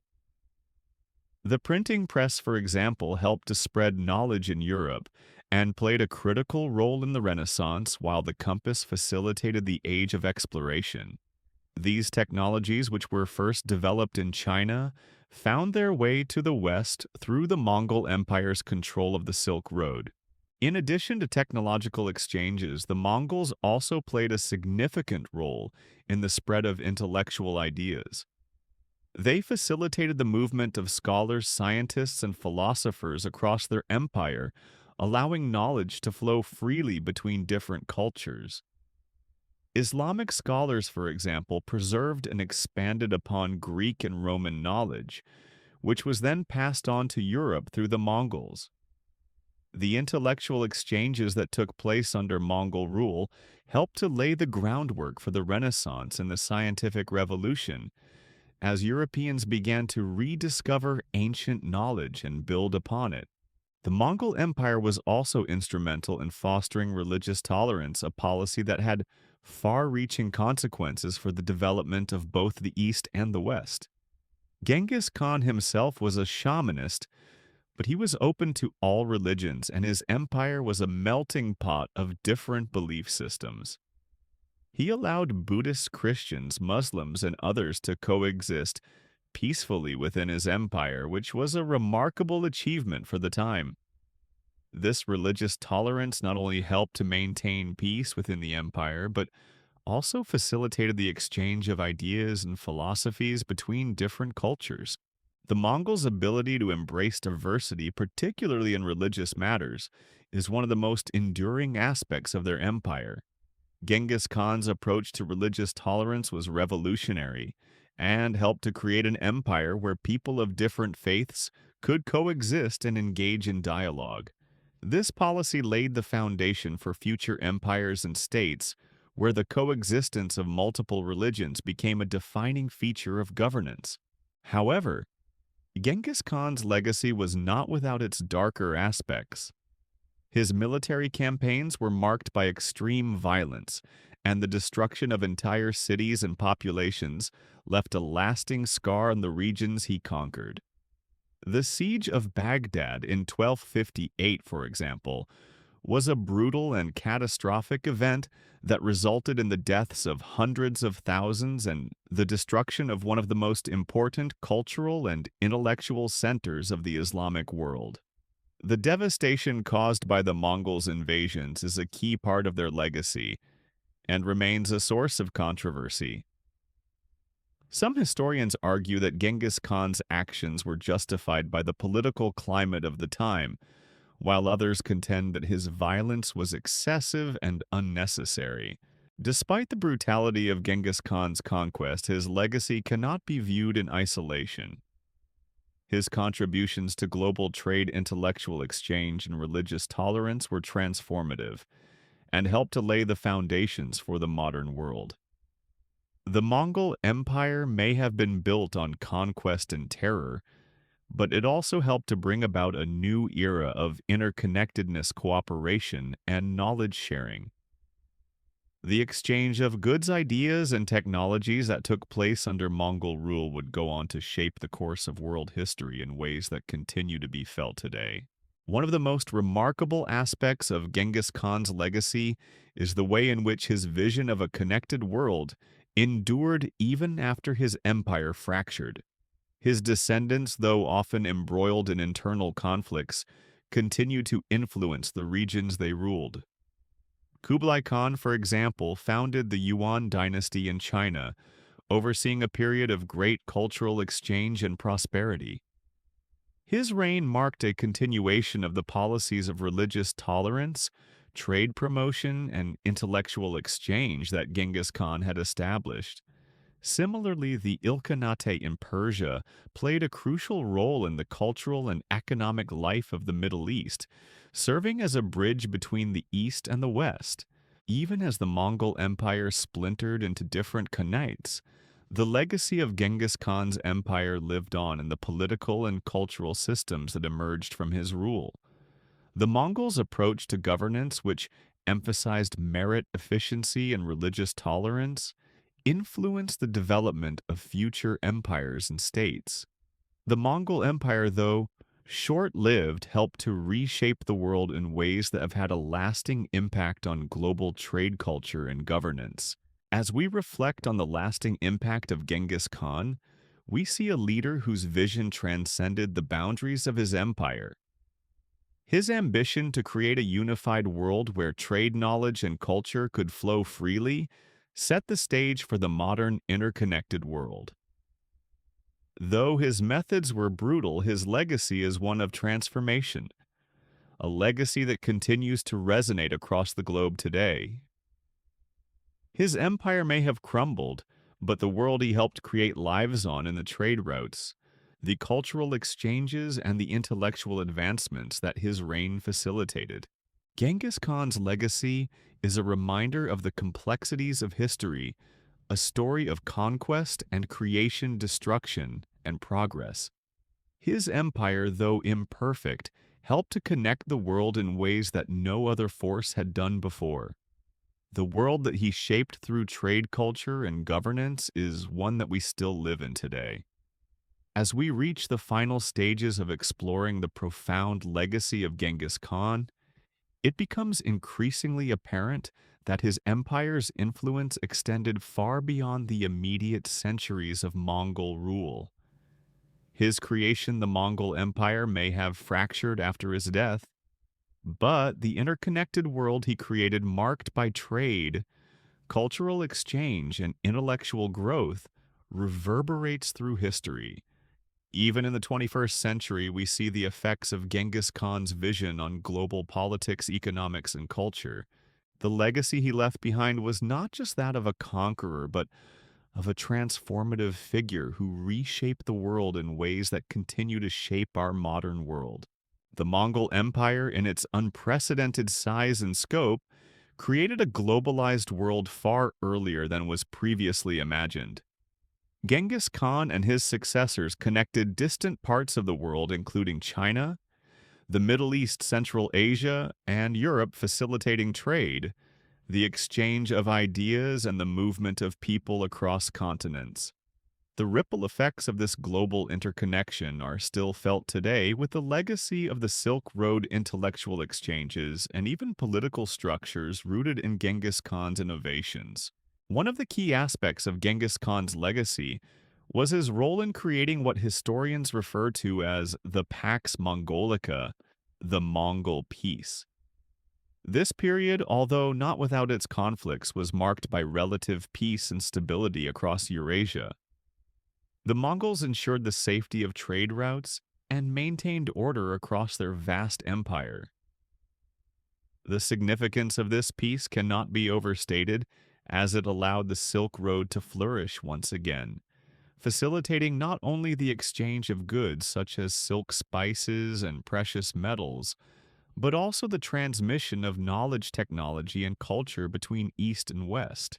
During the Pax Mongolica, the flow of knowledge between civilizations accelerated at an unprecedented rate.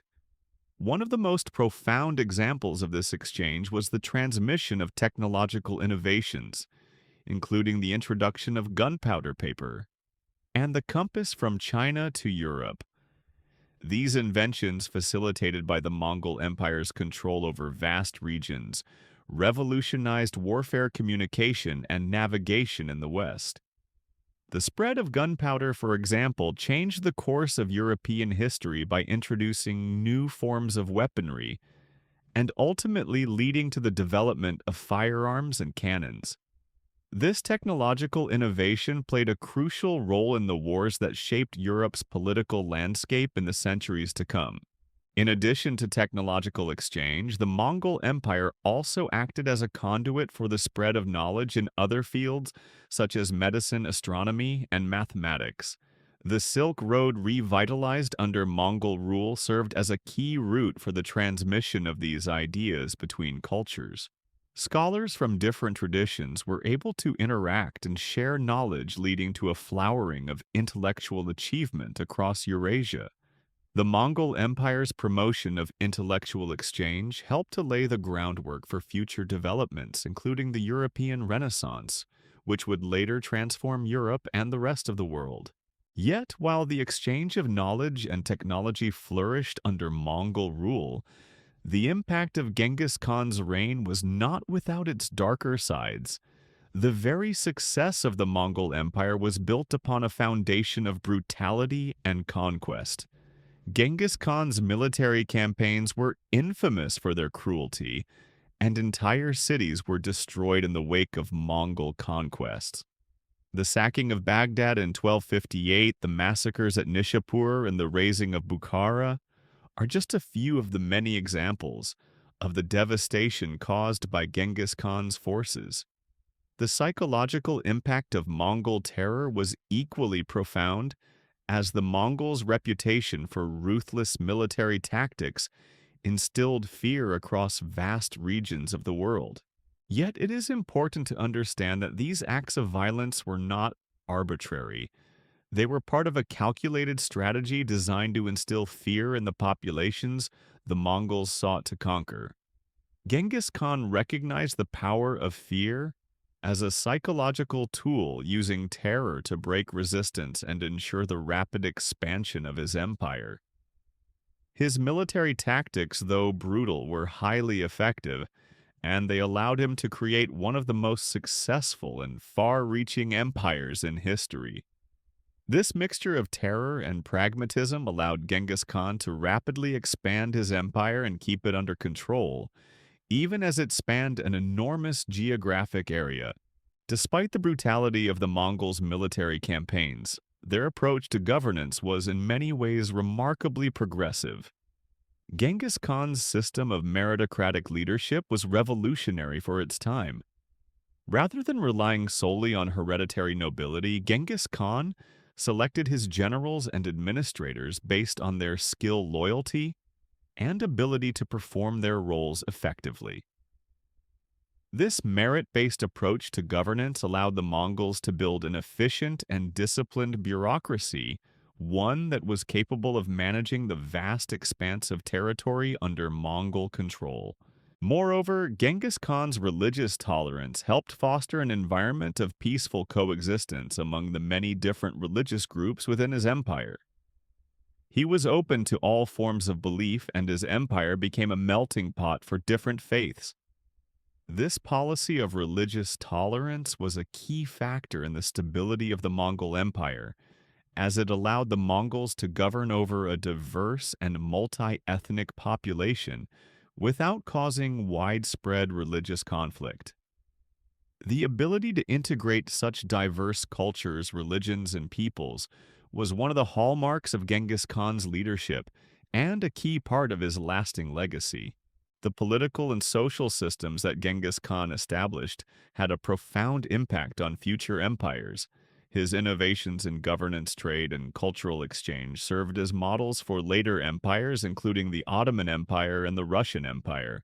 The legacy of Genghis Khan's meritocracy and religious tolerance continued to influence political systems in Asia, the Middle East, and Europe, and his emphasis on trade and intellectual exchange would continue to shape the development of global commerce and culture for centuries.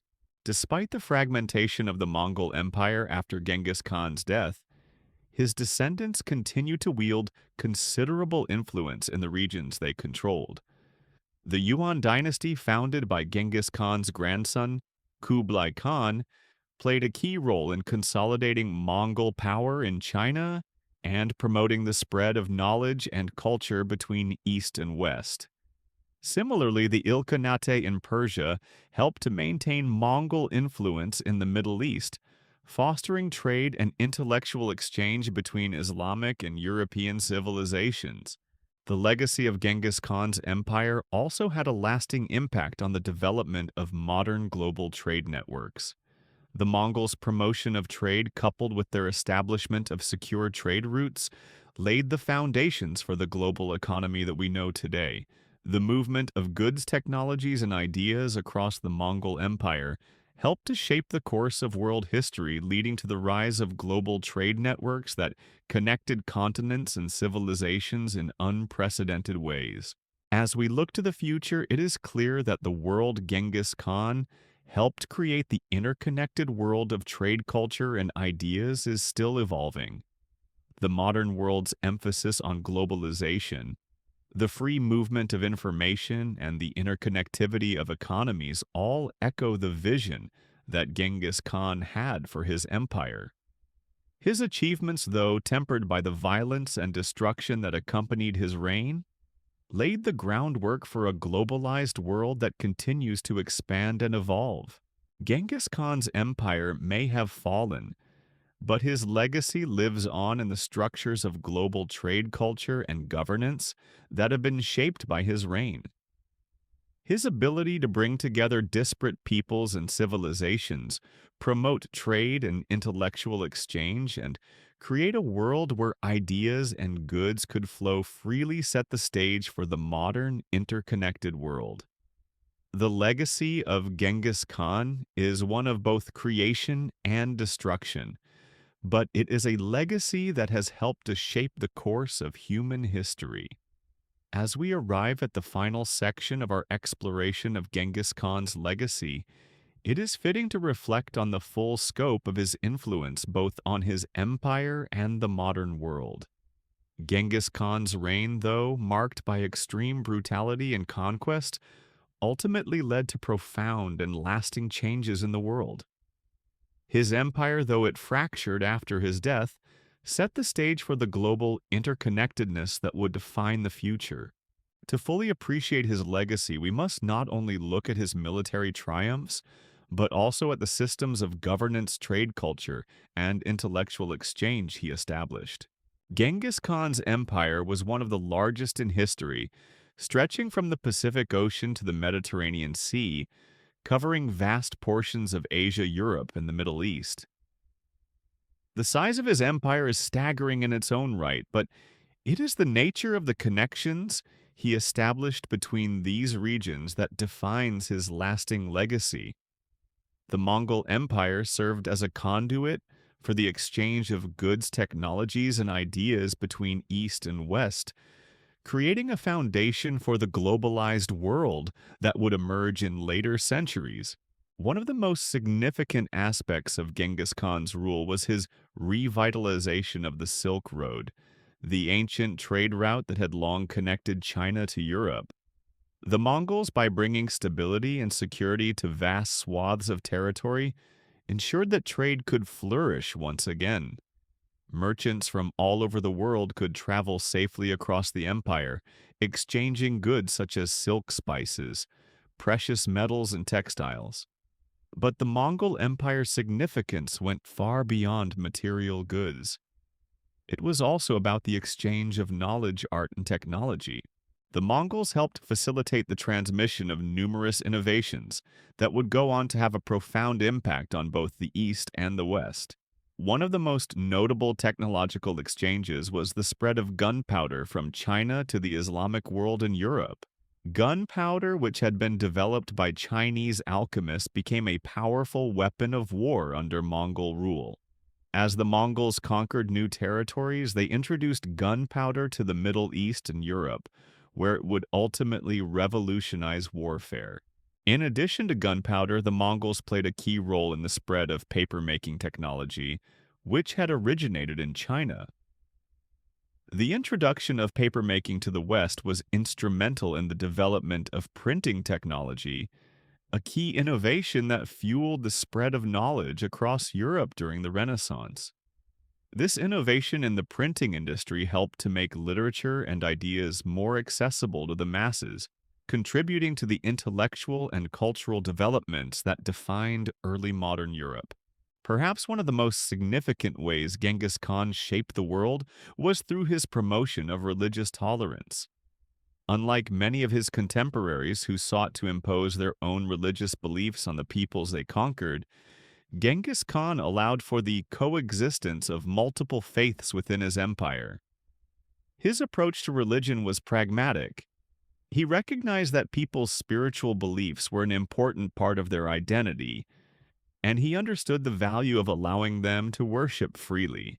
Under his rule, Buddhists, Christians, Muslims, and other religious groups were able to practice their faiths without fear of persecution. This policy of religious tolerance helped foster a sense of unity within the Mongol Empire, allowing people of different backgrounds to live together peacefully. It also facilitated the exchange of ideas and philosophies between cultures. Religious leaders from different traditions were able to interact, learn from each other, and even collaborate on projects. This intellectual exchange helped create a world where ideas could be shared across borders, laying the groundwork for future global cooperation. While the Mongol Empire was certainly shaped by its violent and often destructive conquests, it also helped to foster a spirit of cooperation and cultural exchange that would go on to influence future generations. The Mongols' ability to unite such diverse peoples and cultures under one rule is one of the most impressive achievements of Genghis Khan's reign. His empire was not just a military conquest, it was a complex multi-ethnic society where trade, religion, and intellectual exchange flourished. As Genghis Khan's descendants took control of the empire after his death, the world he had created began to splinter. The Mongol Empire fractured into separate khanates, each governed by one of Genghis Khan's sons or grandsons. Despite this fragmentation, the legacy of Genghis Khan lived on. The trade routes, the cultural exchanges, and the administrative systems that he had established continued to shape the world in profound ways. His descendants, such as Kublai Khan, who established the Yuan dynasty in China, carried on his policies of promoting trade, cultural exchange, and intellectual growth. In many ways, the influence of Genghis Khan's empire can be seen in the rise of global trade networks and the interconnected world we live in today. The Mongols helped to lay the groundwork for the global economy by promoting trade, creating a system of communication that spanned continents, and facilitating the exchange of goods and ideas across cultures. The legacy of Genghis Khan's trade routes and intellectual exchanges can still be seen in the global markets and the interconnectedness of cultures in the modern world. Moreover, Genghis Khan's emphasis on meritocracy and governance had lasting implications. His military and administrative strategies were highly efficient, and they served as a model for future empires. Genghis Khan's merit-based system of leadership, where individuals were promoted based on ability and loyalty rather than noble birth, set the foundation for more inclusive governance models. This approach would later influence political systems across Europe, Asia, and the Middle East. As we look to the modern world, we see the enduring influence of Genghis Khan's reign in the structures of global governance, trade, and cultural exchange. His policies of religious tolerance, meritocracy, and promotion of global commerce laid the foundation for the interconnected multicultural world we live in today. The Mongol Empire may have been short-lived, but the global systems it helped to create have endured and continue to evolve. Today, Genghis Khan is often viewed as a controversial figure. His empire was built on violence and destruction, and his conquests resulted in the deaths of millions. Yet his contributions to the development of global trade, cultural exchange, and intellectual growth cannot be denied. His ability to unite diverse peoples and cultures under a single rule and his promotion of trade and knowledge helped to create the world we live in today. Genghis Khan's legacy is a complex one marked by both destruction and creation, but it is a legacy that continues to shape the course of human history. As we look back on his life and reign, it's clear that Genghis Khan's empire was not just a fleeting moment in history, but a transformative force that helped to shape the world for centuries to come. His ability to unite disparate cultures, facilitate trade, and promote intellectual exchange was unmatched in its time, and the interconnected world he helped to create continues to influence global politics, economics, and culture today. Genghis Khan's legacy in all its complexity remains one of the most important in world history. As we come to the end of this journey through Genghis Khan's legacy, we can reflect on the vast and transformative impact his empire had on the world. From the far reaches of Eurasia to the cultures that exchanged goods and ideas, Genghis Khan's empire was not just a military force, It was a force that reshaped civilizations. His reign, though fraught with violence, gave rise to a globalized world of commerce, knowledge, and cultural exchange, all of which continue to influence us today. It's impossible to overlook the complexities of Genghis Khan's legacy. His methods were ruthless, his conquests brutal, and his policies often severe. But at the same time, his ability to create stability, foster intellectual exchange, and promote a vision of interconnectedness shaped the course of world history in profound ways. His empire fragmented as it was laid the foundation for the globalized world we experience today, where ideas and cultures flow freely, where borders are crossed, and where trade and cooperation span continents. As you reflect on this journey, I hope that the story of Genghis Khan, with all its contrasts of cruelty and vision, brings new understanding. The legacy of this great conqueror is a reminder of how interconnected our world has always been, and how the forces of destruction can also be the agents of creation. I'll be here with another story for you tomorrow night.